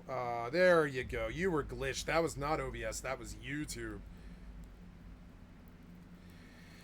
Okay, so I'm going to turn off the music for now, and I'll worry about that later. The music is going to screw with the debate, and I'm going to turn the debate back on. Where's that? There we go. Nobody cares about the numbers on either side at this point. There's no reason to like have this huge fact-based like material analysis of everything. Nobody cares. Like most people's like even people's understandings of how the economy's doing sometimes goes back to just the news that they consume and the media that they're watching. And to try to play by this different rule set where Biden is supposed to quote like 52 different figures, while Donald Trump thinks that invisible planes are actually invisible, and there's literally no standard for his speaking or his mental capacity. Shadows is insane, in my abound. opinion. That's what. Yet, At least like a fire's final embers, you refuse to be snuffed out. I come with an offer to guide you to a safer realm, and rebuke death, unlike so many of your kin. Take these bloodstained cards, play them, and let amiable bond be drawn between Fey and Fleshling. Give me your hands, that we may be friends, and I shall restore amends. Amosit inconul ame. What does that mean? What are you talking about? Hurry yonder, toward portal and apparatus, so you, there, child of Earth, might abscond this nightmare. Travel to the forest byway swiftly. Across the divide, a greater gift awaits. Partnerships with we Fae afford many wonders yet unseen. Okay.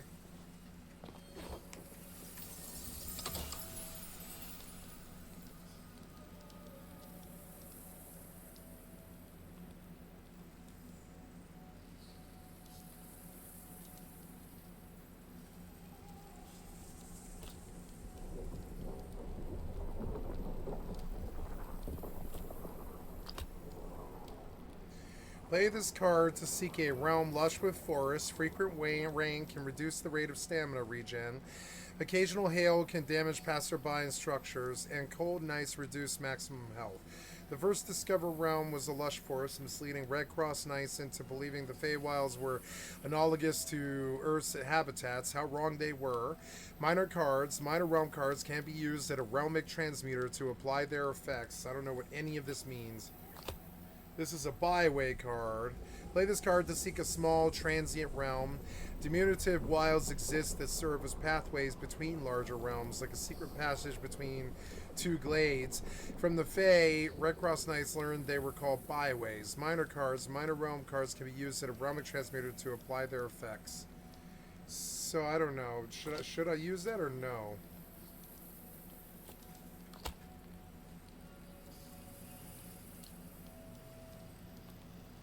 Everhard Deer, Bawkhawk's Fishgoat, Bloodborne Scion of the Gaunus, Blot the Elder Scroll, and Catapolos. Okay. Yeah, open the portal, I guess. Oh, cool! It's got the entrap. Fly, Realmwalker. The fiends have caught your despairing stench. Yeah, I farted. Ah, oh.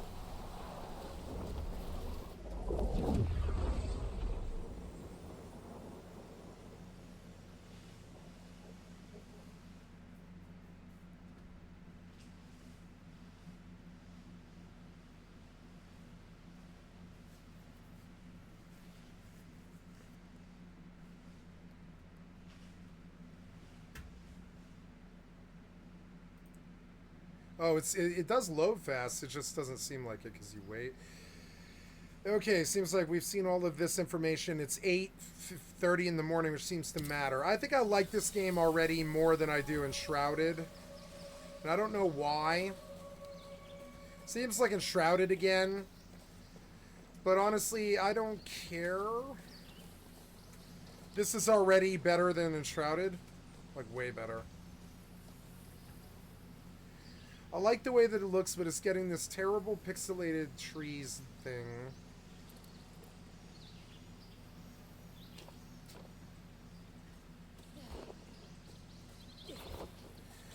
But the frames are actually good. The game is playing well with others. It's a beautiful game. Ooh, look at that. Ooh, yeah, yeah.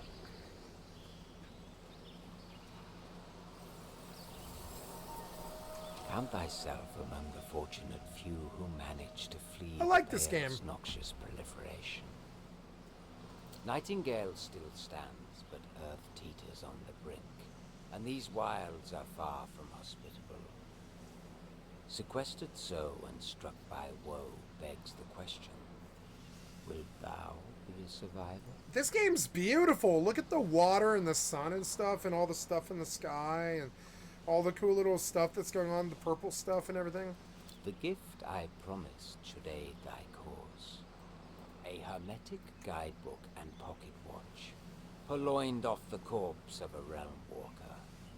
Keep these like close companions. With the man-made network sundered, entrust me to find the trail forward through these byway realms. In the interim, I hear your stomach snarling. Take reprieve from misery, and gorge yourself with a feast fit for a fleshling. Preserve yourself, and I shall return anon. Oh, under this mask, you wonder. I am Puck, Robin to some, Oberon's merry wanderer of the night, the last furtive fade to grace your kind. Wow. Video games have got so good.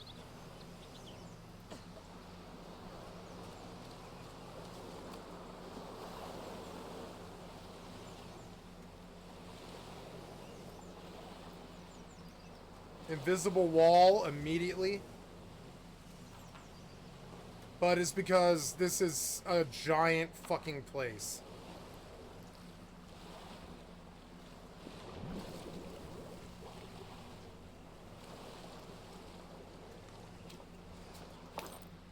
Wow.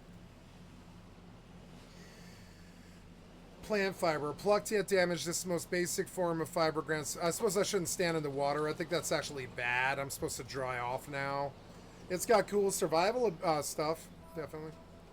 Ooh, what was that? 4 million ISK for some reason. I'll take it. Sure.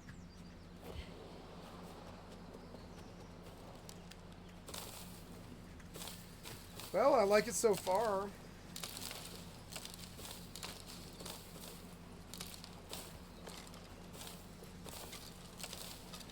Do I get XP? Oh, acquire raw berries. Okay. There.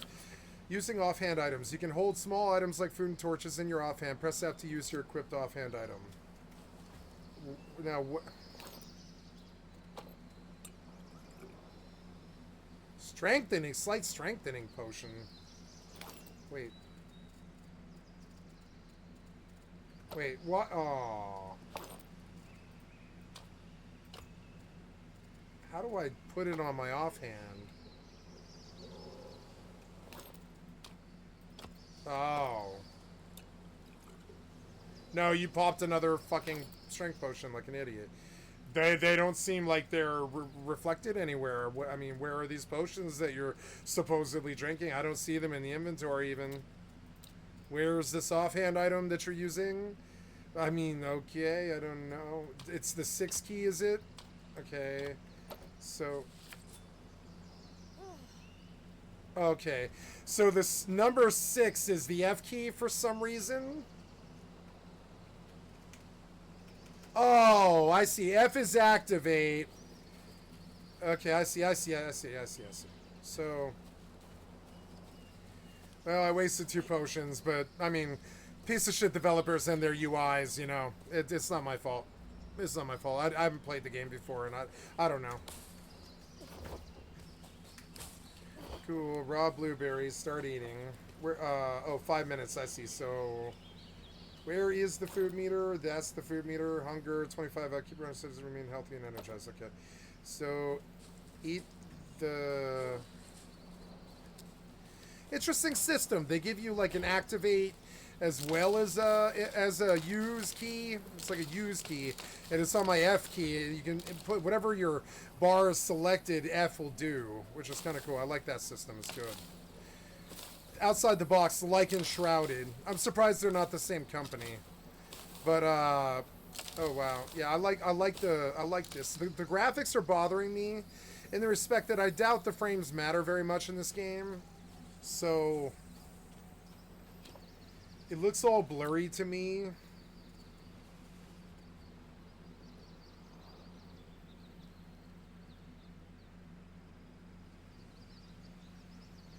I could do ultra performance mode, but I don't think I need to. I think it's the shading maybe. Let's bump the shading all the way to ultra quality. There it is. Yep. I was like, is it the shading? Yeah, it's the shading. There's some pixelization and stuff around the trees that I don't like, but it's okay overall. It's a very responsive game. I like it so far.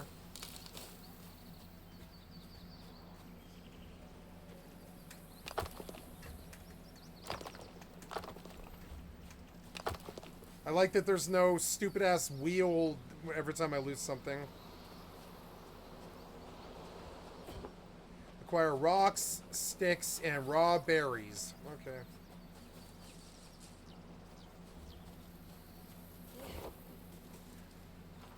The map has a little bit of a load-in problem.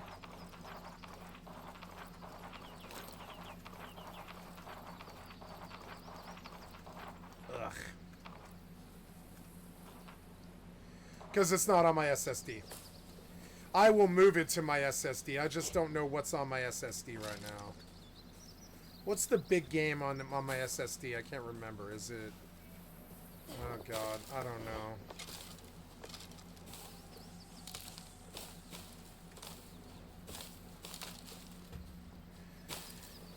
Getting still a bit of pixelization there, but the game itself looks good. You know?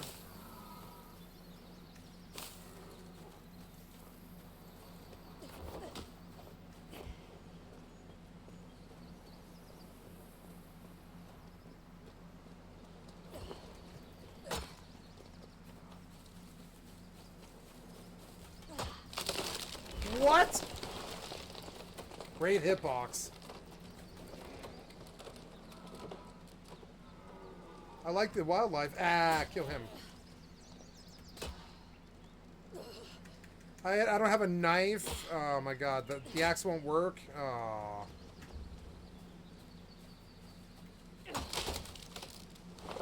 I like the damage numbers. Oh, look, that's satisfying. Look at those beautiful damage numbers. Oh, look, it's a normal, good game. Wow. Piece of shit developers are almost not to be seen here. I don't see anything bad decisions yet. Awesome. I do. I saw a bad decision based around this pixelization. Trees look pixelated. I don't know. Notice how it looks like marijuana when you pick it? Some of these look like marijuana. Yeah, like that. That is marijuana. It's because it's plant fiber. It's hemp. Oh, look, it is hemp. It's hemp. Plant fiber crude. Okay, I like what I'm doing here, but I'm getting, like, heavy. I have 48 pounds out of 50 pounds. I better start making... Okay. Build a simple cooking station. I will live down by the water, I guess.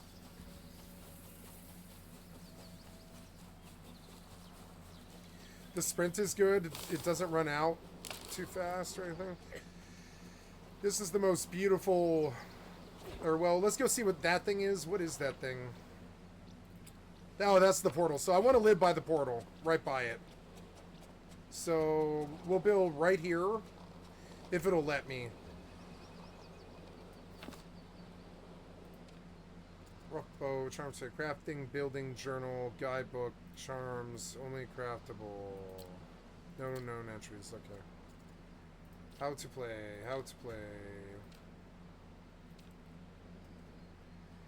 building, crafting.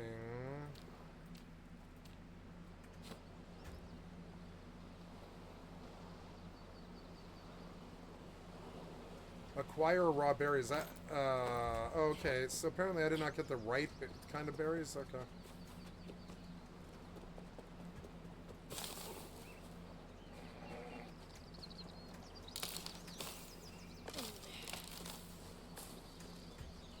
Oh shit. Fuck. Okay.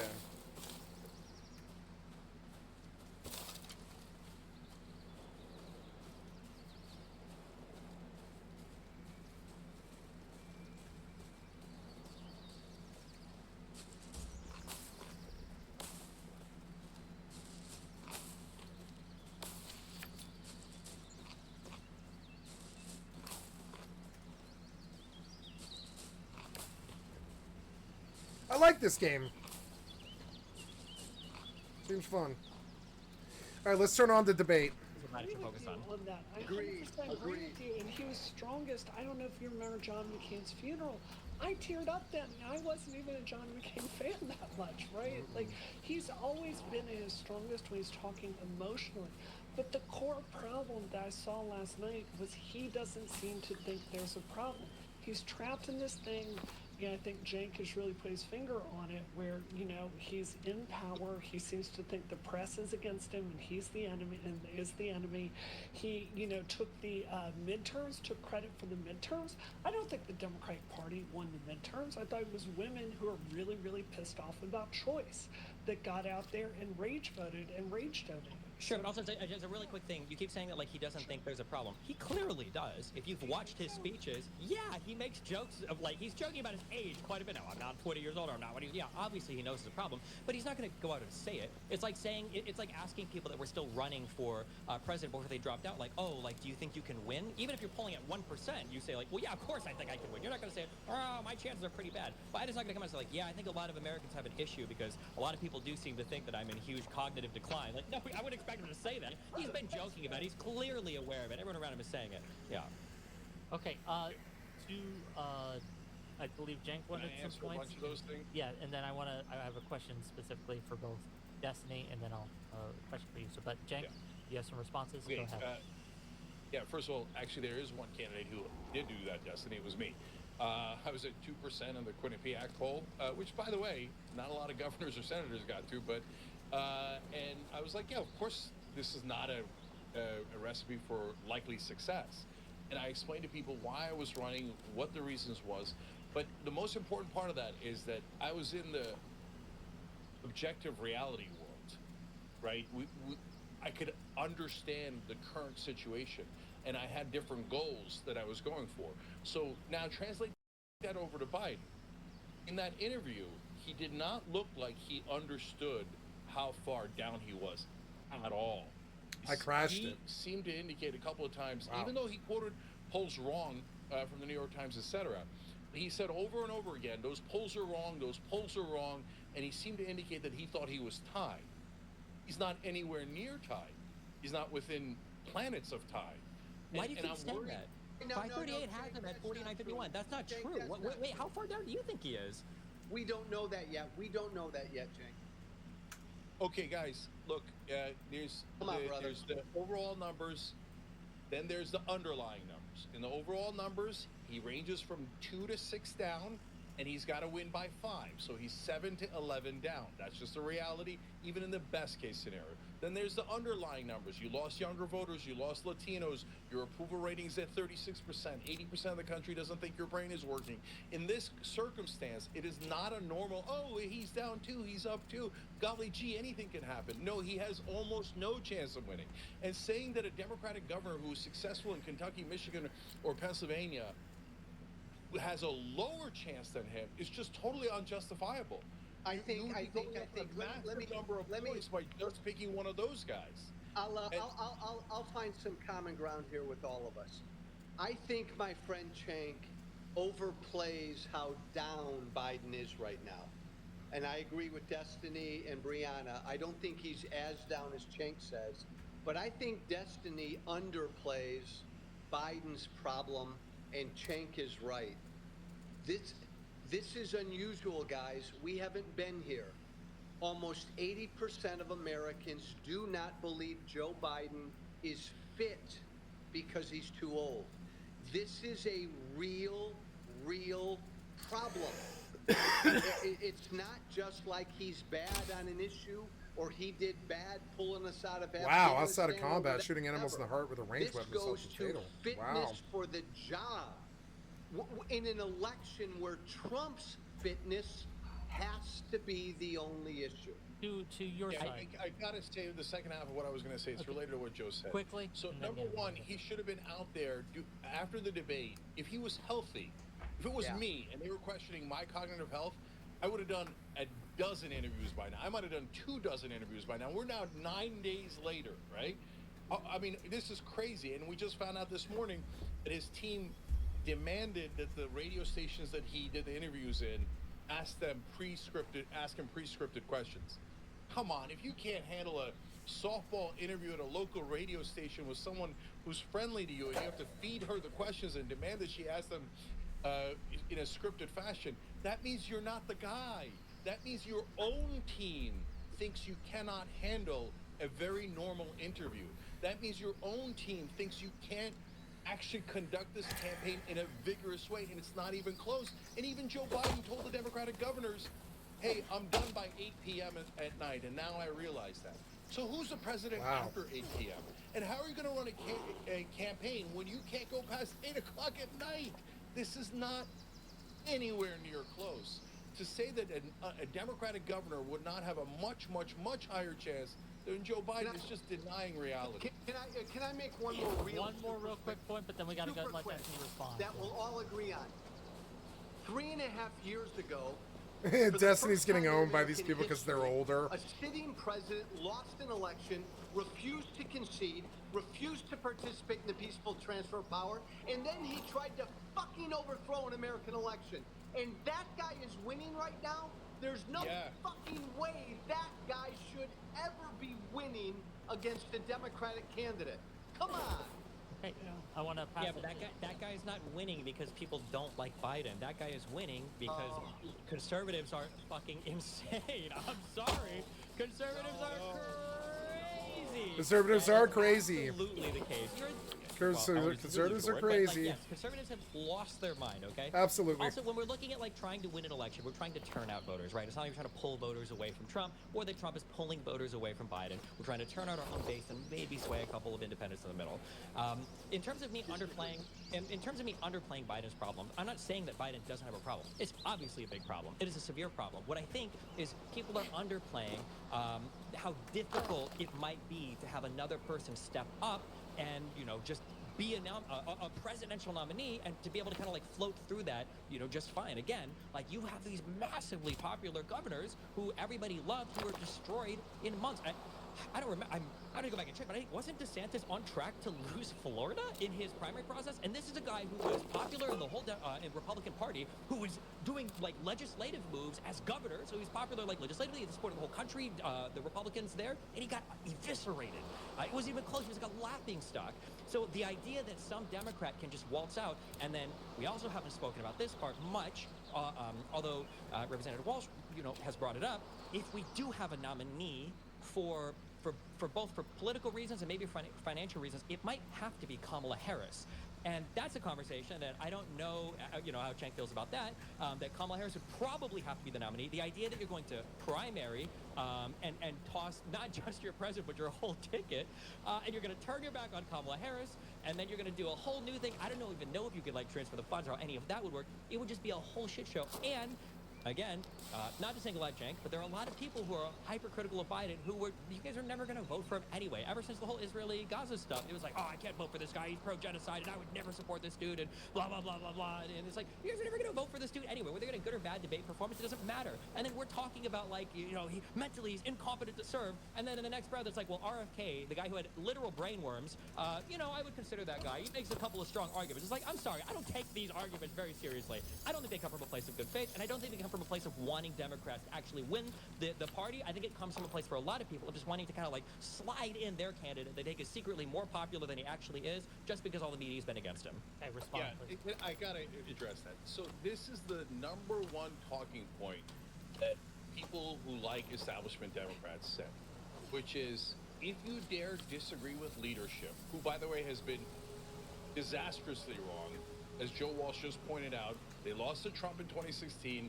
They're getting their asses handed to them by Trump, a verifiable moron, barely makes it into double digits in IQ. They're losing to him again. But whenever you question leadership, they go, oh, you're on the other side. I bet you like Trump. Okay, yeah, it's the oldest talking point in history. It's totally useless, especially in a situation like this, where you're helping Trump more than anyone on the planet by insisting that Biden stay in the race when he has almost no chance of winning. So thank you for destroying what was a pernicious talking point throughout this entire last 10 years. Okay, so a question for I didn't Brian. even say any of that. Sorry. No, it's okay. Well, I promise. No, you every the time we response. question the leader, you go, "Oh, how dare you? I bet I question your allegiance. Who are you voting for? Oh, you guys didn't want him anyway. Oh, you don't want the Democrat anyway." Nonsense. Just because you kiss corporate Democratic ass doesn't make you a better Democrat. Hold on, it has nothing to do with that. It has to do with all of the media messaging, especially alternative media, that's saying over and over again, I won't vote for Biden. If I were to go through the Young Turks, I were to watch you on a talk to each other, how many times have one of you said, I don't know if I can vote for Biden? I think you said, if you're a Muslim in America, you shouldn't vote for Biden. I can understand why you wouldn't vote for Biden. What, like Trump would do better with Israel and Gaza than Biden would? Like, come on, you guys have said this over and over and over again, the idea that you wouldn't support Biden because, oh, I don't know if I can do it because of the genocide and blah, blah, blah. I don't think this debate has made So a Destiny, significant your difference main here, Biden. point is, your main point is that you've been on the side of Israeli genocide and a You've guy with no avoided brain who's definitely going to embarrassment lose to Trump. by staving off Wow, starvation. great compelling argument. No, From my the point lingering is scent, your meal was no summer court banquet, but at least you persist. We must carry forth whilst this byway is aligned with another, one which should get us closer to necessities we'll both require. The portal stands nearby. Delay not, for the withering sands await.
Fuck, this place was huge. Needlessly, gigantically huge. But they didn't really want me staying here. I think they're tutorialing me. Wait, this wasn't it, or what? That's not it? Oh, I see, okay.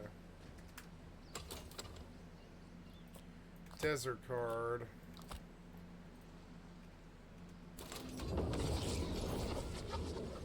Cool.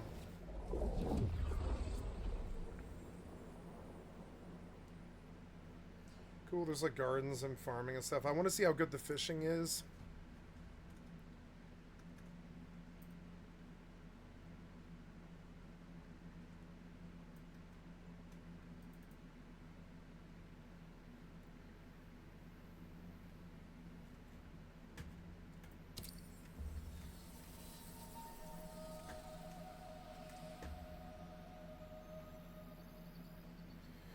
Wow, the game looks good. What the hell is that thing? Oh, my door blew shut. I'm sorry, I'll be right back.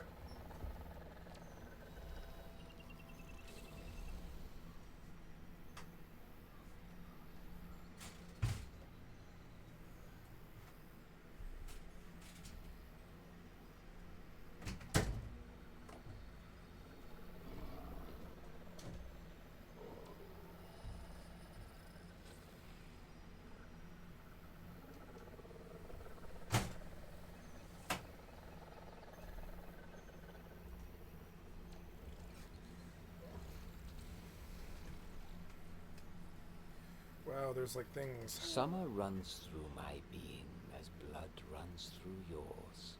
Yet I've seen that dew men call sweat flow like rivers in our deserts. This heat devours spirit and life alike. Wow, the game looks good. Howbeit, enduring the elements is part of the Realm Walker's folly.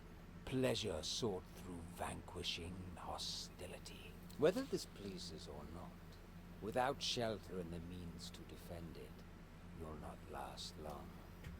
Best to test your nesting prowess and avoid it I like the writing. while I scour for the next byway. Okay.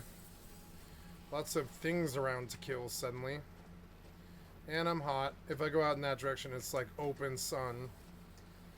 I wonder if the shade is cooler. I have more stam now for some reason. Build a stick tent.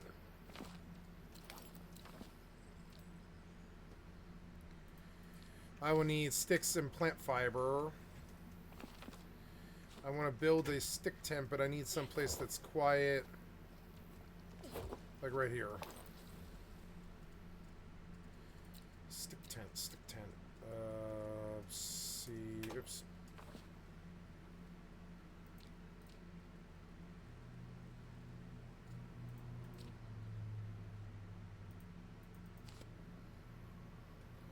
Oh, interesting. Okay, stick tent. Oops.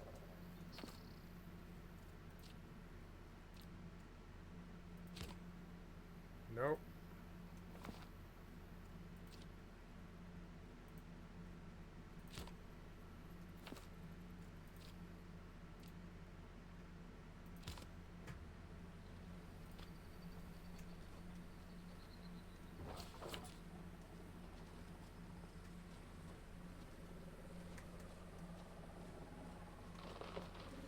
Build a bedroll underneath the tent.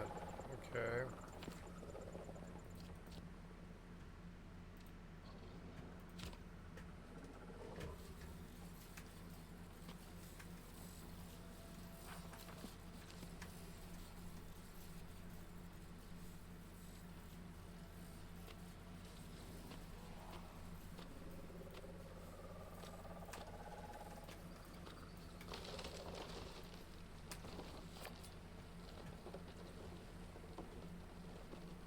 I will fall unconscious if I reach 0.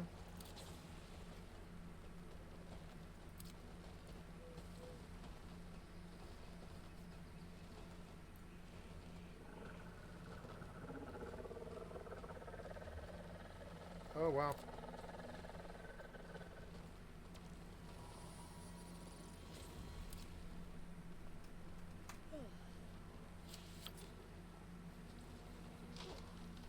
Cool, there's like a rest sleep system in this game. I like that. Oh. Are you attacking me? Nope.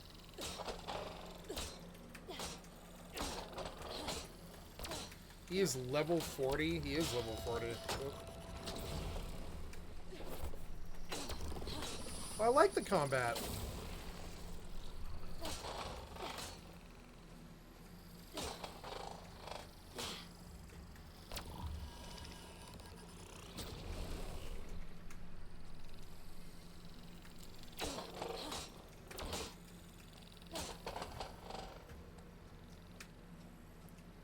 Oh god, don't call others. Nope.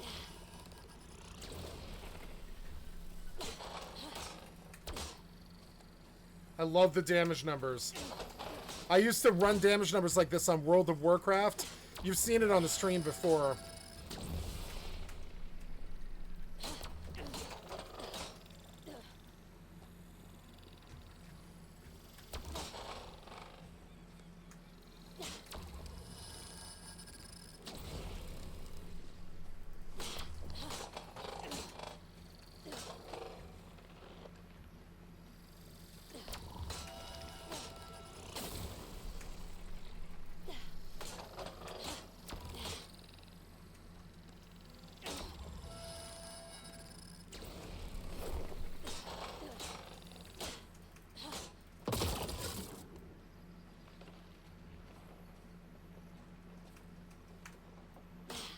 Damn it.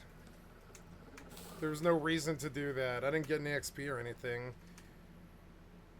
The only reason to do that would be if I had a mining pick. I gotta keep moving forward. Crap, makeshift mining pick. Oh, okay. Makeshift mining pick, right?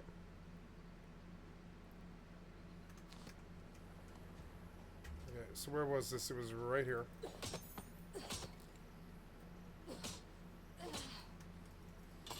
Oh.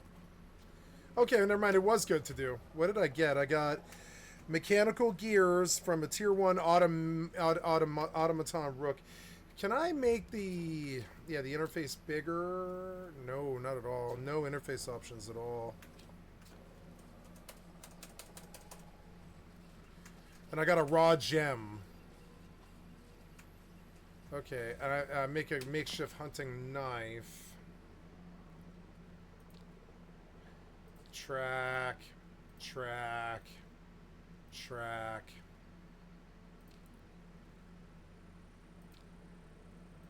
Craft.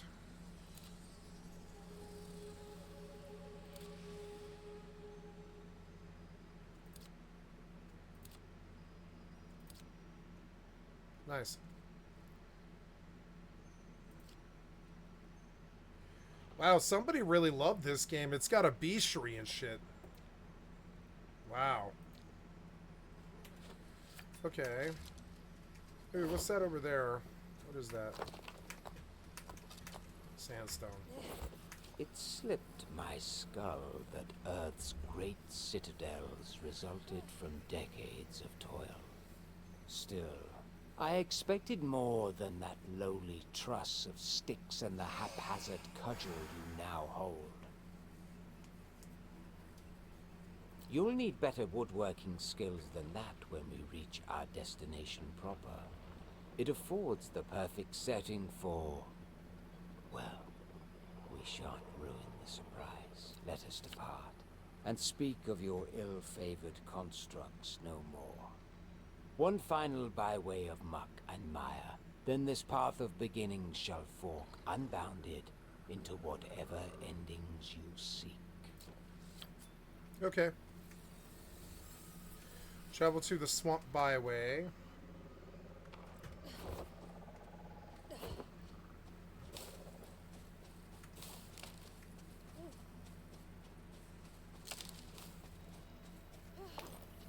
$36 out of 50, not bad. I can still run for a while.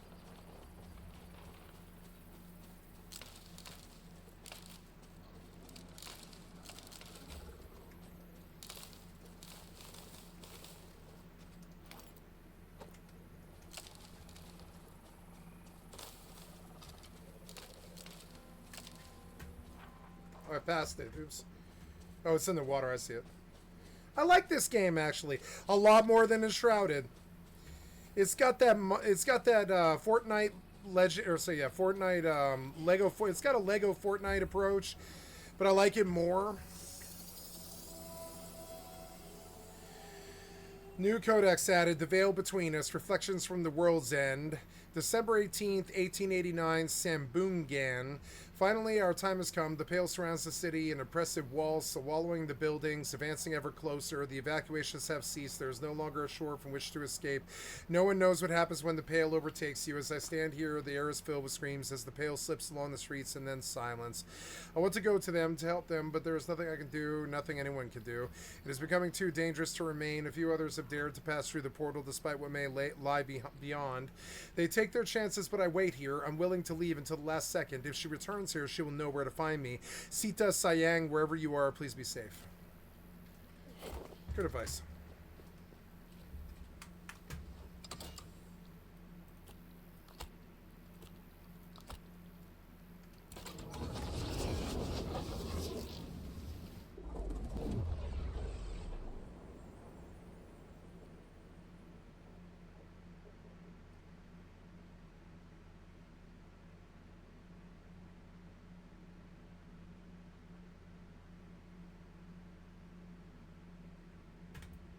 Oh, it loads on my external really fast.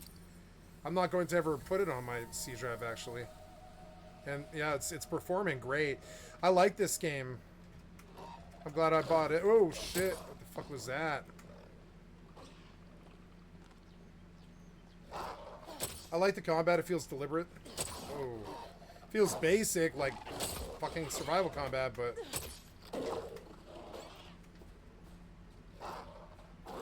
Oh. Ah. Oh. Fuck you.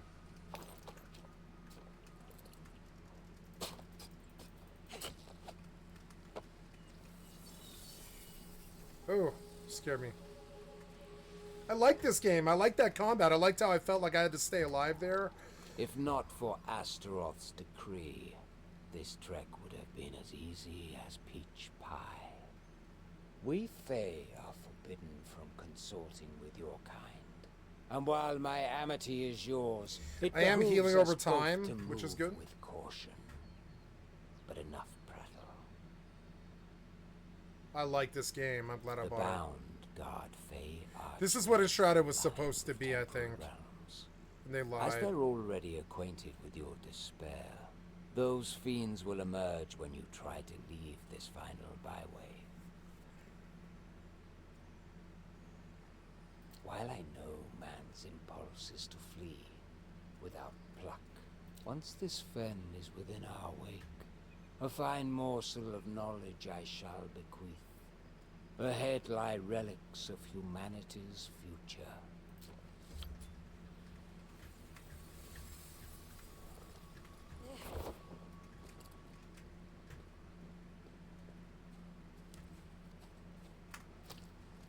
Meat.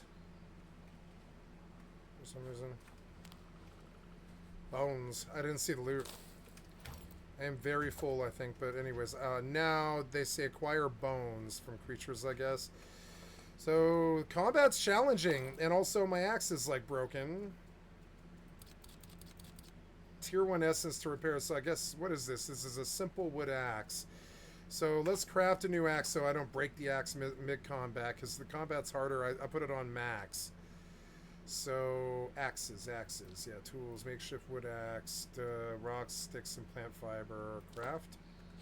Wait, makeshift wood axe. Simple wood axe is sandstone. Melee damage is 45. The melee damage on this thing is makeshift wood axe and a simple wood axe. Okay, so that's the crappy wood axe that I'll use when I break this axe, but this axe is better, so I need bones, but fighting fighting that thing was really fast. I'll just find more. Oh, there. Wait, what's that? I could chop that wood, but I gather useful resources from a slain creature. Okay, so they want me to do combat. Works for me. Oh, look, there's like a crouch toggle. Oh, I like this game. It's good. It's good to see good game. You know, a good game.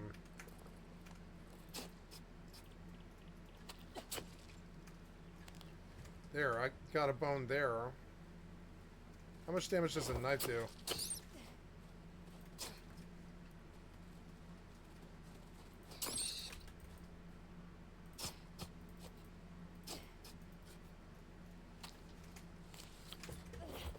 Where'd the other one go? Gotta get a bone off him, though. Acquire injury salve. Acquire roasted meat. Okay, prepare for the coming fight. Acquire injury salve. Okay, I like this game. I kind of like. I don't know. I don't care that the frame rate's low, because look, it's like maybe an Unreal Engine game or some such, because it's got perfect frame rate. Look, it's got that Call of Duty frame rate. Look, I thought it didn't have it when like some of these people are playing on this game on the wrong settings. Oh, now, yeah, I'll fuck with him. Yeah. Oh. Whoop. Can I block? Oh, I can. Nice. Does it cost stam? Yeah, it does. Oh, I like there's a block. There's a cool block, yeah. I like the immersion. It's good. I like this creature. Yeah, fuck this creature. Fuck this creature. Die, you. I like the combat. It felt good.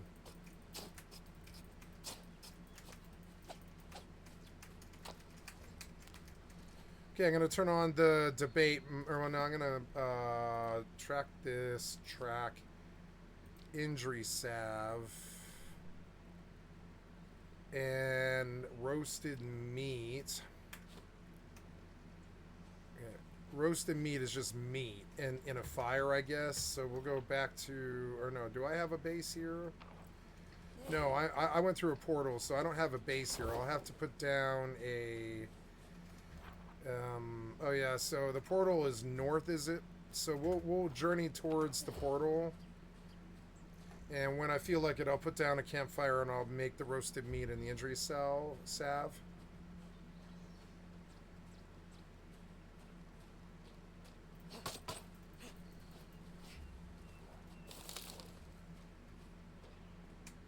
Something's fighting something else over there. Maybe I can get the body. What did you kill? It's definitely got good immersion.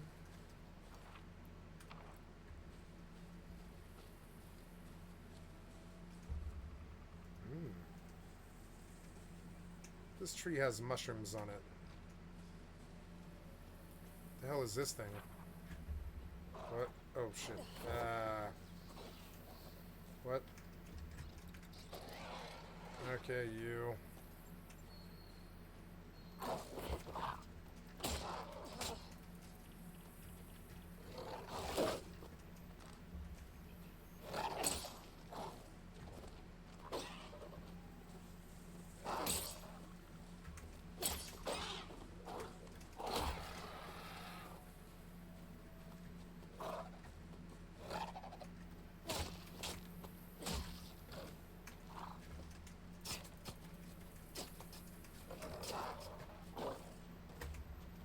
I like the combat.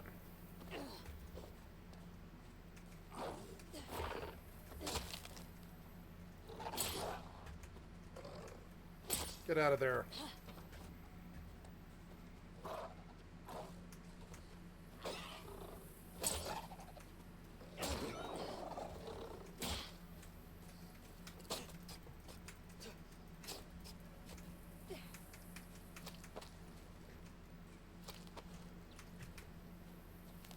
I like that they at least light up the items well enough. So I could go in there, I suppose, and figure out what the fuck that thing is. It is some exploration, but I don't think I'm ready.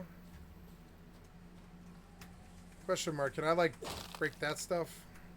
Does that do anything? Not really. So let's go make a... Let's camp here at the front of this thing.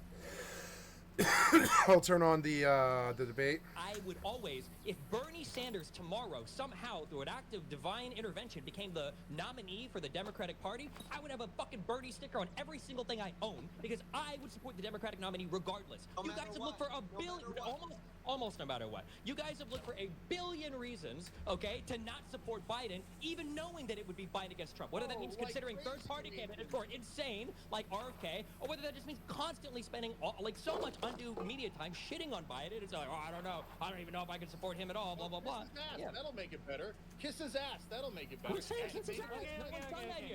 Okay. Where the hell is the kissing his ass moderator? this entire Yeah, hold on. I'm getting in here. This entire time. Give Did it help? control. Did it help? All your ass Yeah, this is content, That's the baby, worst okay? number.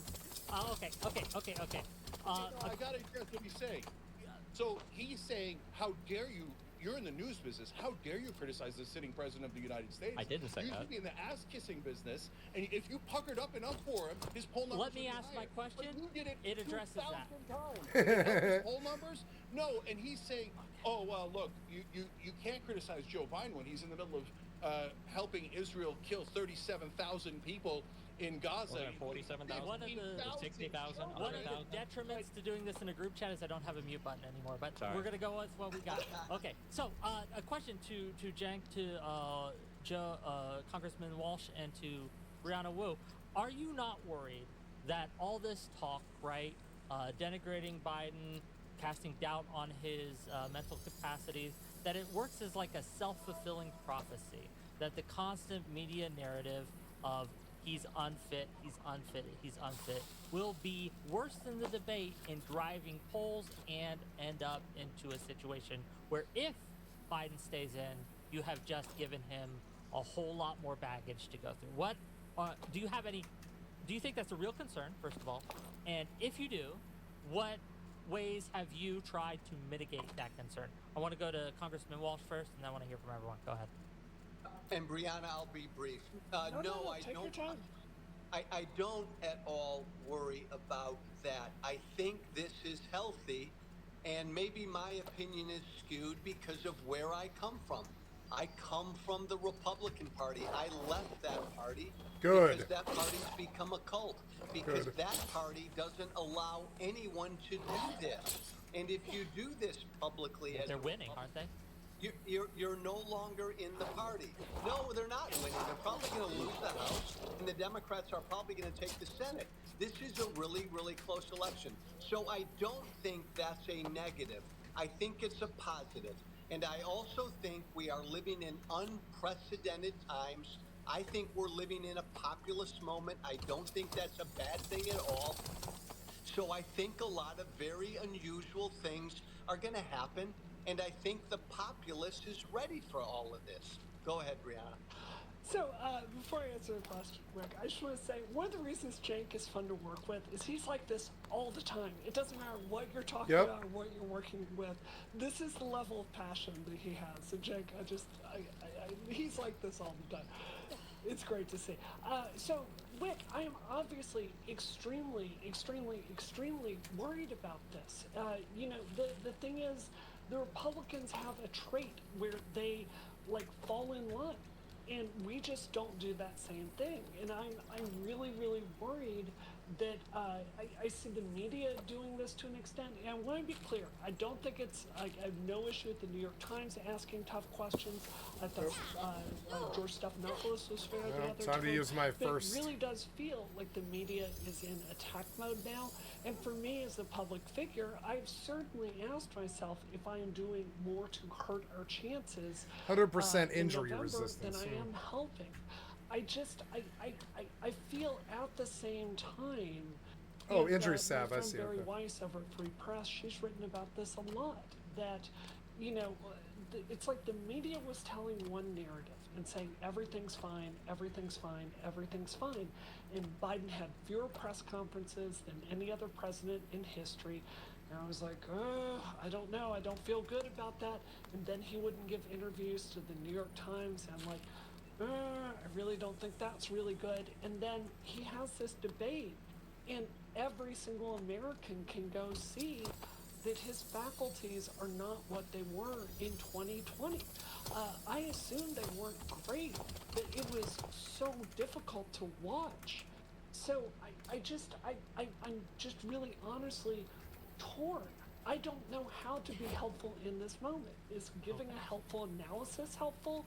Or should I be pretending there's no problem like a lot of my fellow Democrats are doing? I don't have an answer for that. I think it's good. I think it's good to be critical. I think there are plenty of reasons to be critical of Biden's mental faculty. Yes. I think there are plenty of reasons to, and I have been. But I mean, as it's been pointed out, like the coverage is insane. Hail infusion. I don't know if there's been like a formal counting, but the Supreme Court just gave the president like a massive amount of criminal immunity when he's performing powers as president. I feel like I've seen 10 times more articles, 10 times more discussion on the Biden debate performance than I have about like that Supreme Court decision. And the idea that this is like the obsessive talking about, again, is it a problem? Yeah, absolutely it is. Is it worth talking about? Yeah, absolutely it is. But yeah, I think that these media cycles could definitely, to some extent, become self-fulfilling if you keep harping on it over and over and over again. But I mean, ultimately, at the end of the day, it's up to people in media to decide what they want to talk about. Cenk, go ahead. So the question goes to the core of the cancer within the Democratic Party, which is this idea that you're not supposed to question authority, you're not supposed to question leadership, you're not supposed to question the candidate. First of all, look at the assumption that people in media should only say good things about Biden. That's literally propaganda. So first off, I'm out. I'm in the news business. I'm not going to do propaganda. I'm going to tell you my honest opinion. Secondly, it so happens that strategically, that's the better way to go anyway, for two reasons. Number one, you're not hurting the party by questioning your candidate. You're trying to help him get to a better position. For example, Biden lost about 30 points with younger voters over Gaza. So criticizing him over Gaza helps him get to a position where he'll pick up more votes. Now, if the candidate says, no, I'm going to constantly do the wrong thing, that makes me more and more unpopular, that's on the candidate. Democrats, please ask more of your candidates. Don't say, oh, okay, hold on. We'll build a wall of propaganda around him. And we'll just demand that the media say nothing but positive things about him. And then that way we can protect incredibly weak candidates. But to How be about clear, instead, we challenge our candidates and our candidates are really strong.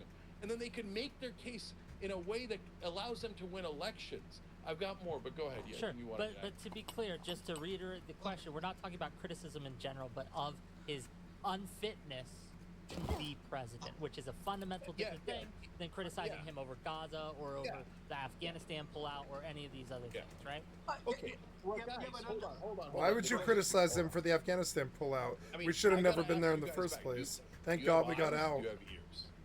Are we going to sit here and think that if we pretend that he's not in mental decline, that we'll be able to trick the American people? Number one, I have no interest in tricking the American people. Two, I have no interest in leaving objective reality. He's in obvious, massive mental decline. And I'm not going to lie. I'm not going to lie under any circumstances to help this incredibly weak candidate. Instead, I'm going to be productive and I'm going to help try to drive him out so we can get a strong candidate who actually wants to beat Donald Trump. And guys, one more thing. When you do this type of propaganda, you lose credibility with independents who are going to decide this election. Earlier, Destiny said, oh, Yep. you're not going to get conservatives. Of course we're not going to get conservatives to vote for Joe Biden or any Democratic candidate. You're trying to win over independents. And every time you say preposterous things like, Biden's perfectly fine, he's a dynamo behind the scenes, you lose credibility with those Has independents. anybody on this And panel it's said that? so hard to get it back. Wait, has anybody on this panel said that? Biden's team said that repeatedly. Wait, Biden's team is not in the room with us right now. I don't know why we're responding. No one here is defending that. No one here is defending that. Nobody here said that. I don't know why we're responding to this. Listen, you tell me. You're saying that Biden's the best candidate we have. Correct. So are you saying he's in obvious mental decline, but I'll take him anyway? And he's better than every Democrat in the country, even though he's in obvious mental decline? Or are you denying that he's in mental decline? I don't see a candidate right now that is obviously and clearly a better candidate to run for president than him. No, hold on, Destiny. Just to answer the question, right? Do you think that currently, right now, that President Biden is fit to make decisions of a president, right? Like to actually. I don't think be he's president? shown any. He obviously you can't hold it up in a fucking debate for sure. But like, does he have like obvious and clear mental decline where he can't make decisions? President, I haven't seen evidence of that. I know that his debate performance looked bad, but no, I don't know if I would go as far as to say that. I agree with that. I agree with Destiny, by the way. I don't believe. I believe Joe Biden can still function and do his job, but Me I too. worry about him doing his job 3 or 4 years from now. Yep. Look. Do we do Biden damage? You know, if we publicly plead with him to step down, I agree with Cenk. That's not my job. I get paid to say what I believe. I want the best candidate possible to defeat Trump. Your skill has But increased. if it is Biden, and if Biden can show it, and if Biden can prove it this next week or two, and if poll numbers can bolster him, then again, I'll run through a wall with Biden, even though I admit he's declined cognitively. If he's in a fucking coma, I'll vote for him over Trump, so I acknowledge that. But the issue has to be Trump's unfitness. So I guess to Cenk, a question to you then, right? Is there anything Biden can do, or you can see any evidence, right, that can come out that would convince you to change your mind and throw your weight back in support of Biden as the Democratic nominee and potential president in 2024? Yeah, definitely. Easy. So he comes out and is an actual dynamo, does a ton of events, interviews, press conferences. He's hitting questions out of the ballpark. and he goes into the next debate with Trump and eviscerates him and is strong and Cured healthy meat, and vibrant. And makes a leather, terrific tier case 1 for the Democratic, Tauberets, hippo, maximum health, policies, and he goes and he a does thinned the veil things card. right Play this from a card to foreign move more policy and quickly, lead domestic safely to policy great heights, and use perspective, stamina more and does efficiently. logical things like putting up paid family leave for a vote, getting a cards. ceasefire in Gaza. All these things. Stop, Tank. You went too far. Stop with the issues. We're just talking about his fitness. Now you and I are gonna fight. Stop with the issues. So I mean, look, I'm back. I'm with Destiny. I'm back with Destiny. So if Biden Wow. turned into Bernie Sanders, I would support him wholeheartedly. Yeah. Yeah. Wait. Are you guys serious? I thought you were joking. No, there's a way to win this election. No, but Cenk, I'm serious. Even if you disagree with Biden on 8 out of 10 issues, if you believe he's generally fit to be president, you will vote for him over Donald Trump, correct? Yeah. So guys, Thank I'm giving you 2 different things he can do to win the election. The question was, is there a way that I would support him? Yeah. If he does these dynamic things on the campaign trail and he makes a great case for himself in the Democratic Party, you'll see the poll numbers go up anyway. And then I'll say, hey, look, I thought it was unrecoverable, but I was wrong. I do that all the time because I live in the fact-based world. So if his poll numbers now exceed Trump's in the swing states because he did a great job on the campaign trail, great. But the second thing he could do to not just get my vote, but to get everybody's vote. Guys, I'm not talking about like some sort of like socialist policies or something. Paid family leave polls at 84%. And he's not going to be able to get it passed now. But the very reason to introduce a policy like that is so you get 84% of the country on your side. This is elementary politics. But Joe Biden can't even It's do a the simple umbrella. things that you need to do to win an election. That's why I'm against him. Go ahead, Brianna. Well, I was just gonna say, so this is. I fear that like relitigating the Bernie Sanders stuff is not super productive. So I wanted to talk about something else though, that's kind of related to what you were hinting at, Cenk, that I think is part of my calculus in trying to figure this out, which is if Democrats are going to win this thing, there's no way for us to win that doesn't involve Michigan. And one of the values, I think, of if Kamala Harris took over or Gavin Newsom took over or if there was a change of leadership is, it's essentially like you can kind of write off all this strife that's happened. Like, Stephen, my opinion on Israel versus Palestine. I've disagreed with Cenk on it many times. That's how I feel about it. But it's impossible to say that there's not a rift in Michigan that's very, very real. And Hold on, just as a quick thing, Sure. any rift that you would try to remedy, regardless of what we think the policy positions are, okay? As Sure. Jake said, we like to live in a fact-based world. The Sure. Your vast skill has majority of increased. relevant voters who are old and go to the polls all support Israel. Yes. So the idea that we're going to sit here and take some pro-ultra ceasefire, anti-Israeli, like super pro-Gaza stance just for Michigan, is delusional, right? Yeah. I have contempt for those Ultra people ceasefire. too, Okay. Stephen, 100%. But the polls, I've actually looked at Michigan very, very closely. There is a large contingent of Muslim voters there. That's just a reality. And there is an antipathy there. We're not talking about fringe leftist, anti-electoral dipshits that are not going to vote no matter what. These are people that were with, they used to vote Republican until the Bush era. Then they switched sides, and they've seen, actions that I personally support that Biden has taken in Gaza, and they are really, really not on board with it, and they're threatening to withhold their vote in this election. Yeah, I don't disagree. I'm just saying that any change you make there to gain some voters in Michigan is going to destroy you Oh, with it's the rest of raining the now? electorate. So, Can I pause? I even can. taking Agree. that I don't aside, agree at all. there are a million different things. I think that all of a sudden, if we switch candidates, all this stuff that Biden has done or has not done.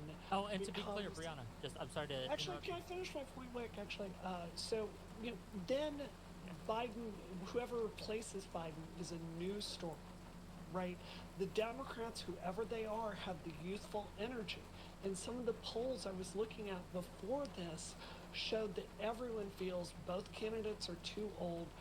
Everyone wants another alternative, which is why RFK is doing terrifyingly well in the polls. So, But I he's just just think as there's a old. practical He's just as reality old and in terms of decrepit, saying, okay, though. If you don't like this, Why? here's another option. And part of why Obama was able to win is he very strategically did not get very deep on the policies that he actually believed in. We all imprinted what we wanted to see after the Bush years onto Obama, which is why it was so shocking when he didn't necessarily do all of that.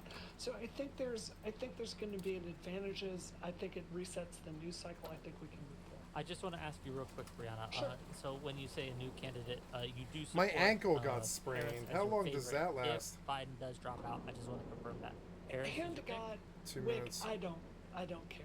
I'm don't a care. Democratic Party operative. I will go with whoever the party I am wants. soaked. No I preference? just want to win. I literally don't have a preference. They No all have upsides and downsides. I think the point Joe made about being able to transfer the money in the war chest is non-trivial that I Yeah. think we could overcome. This is scary. Fair enough. I guess the... Can I jump in with one Please, thing there? go ahead. Two things, actually. One is a point of Wow. clarification. I just want everybody in the audience Ah! to understand. The money Oh. can go into a super PAC, and that super PAC can spend it on any candidate. It does not have to go to Kamala Ooh. Harris. So if it stays within the campaign, it goes to Kamala, but it can easily be transferred to a super PAC that can bring it to any candidate. Number two, there's this like discussion, the false Well, I discussion here learned. as if I'm supporting Bernie Sanders for this particular election. Look, I love Bernie, and I think he's right about all the things that we've discussed. But I'm under no illusion that a progressive is going to win in a convention. Those delegates are Biden delegates. And if you listen to what I've been saying in this debate, I've argued for Andy Beshear, as far as I know, the very conservative Democrat out of Kentucky. I've argued for Whitmer Shapiro. None of these people are anywhere near Bernie Sanders. So I'm actually arguing for, and my guess is that Beshear is more conservative than Kamala Harris, and I'd rather have Beshear. Why? Because he's more likely to win. This is not a debate between progressives versus the establishment. This is a debate between objective reality and people who don't believe in objective reality. As a quick, also just a quick fact on that, a super PAC by definition can't coordinate or like have any direct input from any of the candidates. So when we say that like all the money can be, yeah, I know in Jank's world where everything is rigged and illegal anyway or whatever, it doesn't matter. But for the rest of us that do Oh live no, in the super reality, PACs never do anything like that. You're right. Super PACs are totally innocent. You're right. yeah, and if all the money just goes from the Kamala campaign to the super PAC, and the super PAC is magically doing all these ads for one particular candidate, of course nobody's going to have a vested interest in uncovering some kind of relationship there that isn't going to be the main primary talking point of probably you and the rest of the alternative left media for the rest of the election cycle. So you can have all you want. However, if you have money that is your campaign, you can coordinate directly. You can film ads for these people. You can spend the money on your campaign as you see fit. If that money goes to a super PAC, do these people unofficially coordinate in some ways behind the scenes? Yeah, they do, but they can't at the same level. So it's just ludicrous to announce that the money would be the same in a super PAC as it would for your own campaign. That's all I'm saying. I think practically working around a black female vice president would be a real problem for the Democratic Party. I agree with Cenk. I think Kamala Harris should be the nominee, but I agree with Cenk. I think have a mini open primary, as Clyburn suggested, at the convention. I think she'd win that, and I think that would strengthen her. Okay. On that note, right? If Kamala, if you have this mini primary in the convention, Kamala doesn't win for whatever reason, someone else, Gavin Newsom, maybe, I don't know, right? It doesn't matter. How worried are we about Heritage Foundation lawyers challenging ballots, right? And using quote unquote lawfare against when we in the states, right, try to switch what names are on the ballots? Do we not think that's a I love a this real game. concern at all? Huge concern. Zero Huge concern. concern. Huge concern. Bridge this gap for me. Why? Go ahead, Brianna. I've just looked at this. I've talked to friends that are working here. Ohio, there was a huge, they used to have gentlemen's agreements that if you swapped out the candidate, it would just be changed. Then the Republicans were going to play hardball. Then it went back and they were going to allow us to have this process. Now it's not so sure. I think this is 100% a fair concern. Imagine if in one of these swing states that we must win, if Republicans pull their tricks and it goes to the Supreme Court and they rig it so we can't be on the ballot. Of course that's a huge concern. Yeah, no, so I don't agree. And the reason is twofold. Number one, Ohio was already resolved, thank God. The legislature passed a bill, and the governor signed a bill delaying putting the candidate on the ballot in Ohio after the Democratic convention. So that's already signed. Number two is overall, guys, there's a Supreme Court decision about whether to keep Trump off the ballot in Colorado and Maine and other places. And the Supreme Court ruled 9-0. Now, you could say, I get it. Like, you don't trust the courts and you think they're going to, and I get it's a slightly different issue. Obviously, it was a 14th Amendment issue, and the Republicans are going to make up, presumably, a different issue. But whatever they're going to say is going to be made up. The Supreme Court would have to then go, yeah, we're disallowing Biden from the ballots, even though, or the new candidate from the ballots, even though we allowed Trump. I think the chances are almost none that they would do that. That would be the most outrageous stealing of an election that anybody has ever seen. And the court would lose all credibility and the country would be in utter chaos. So I think worrying about that is such a small percentage chance as opposed to the giant percentages we're going to pick up with a new candidate. Agreed.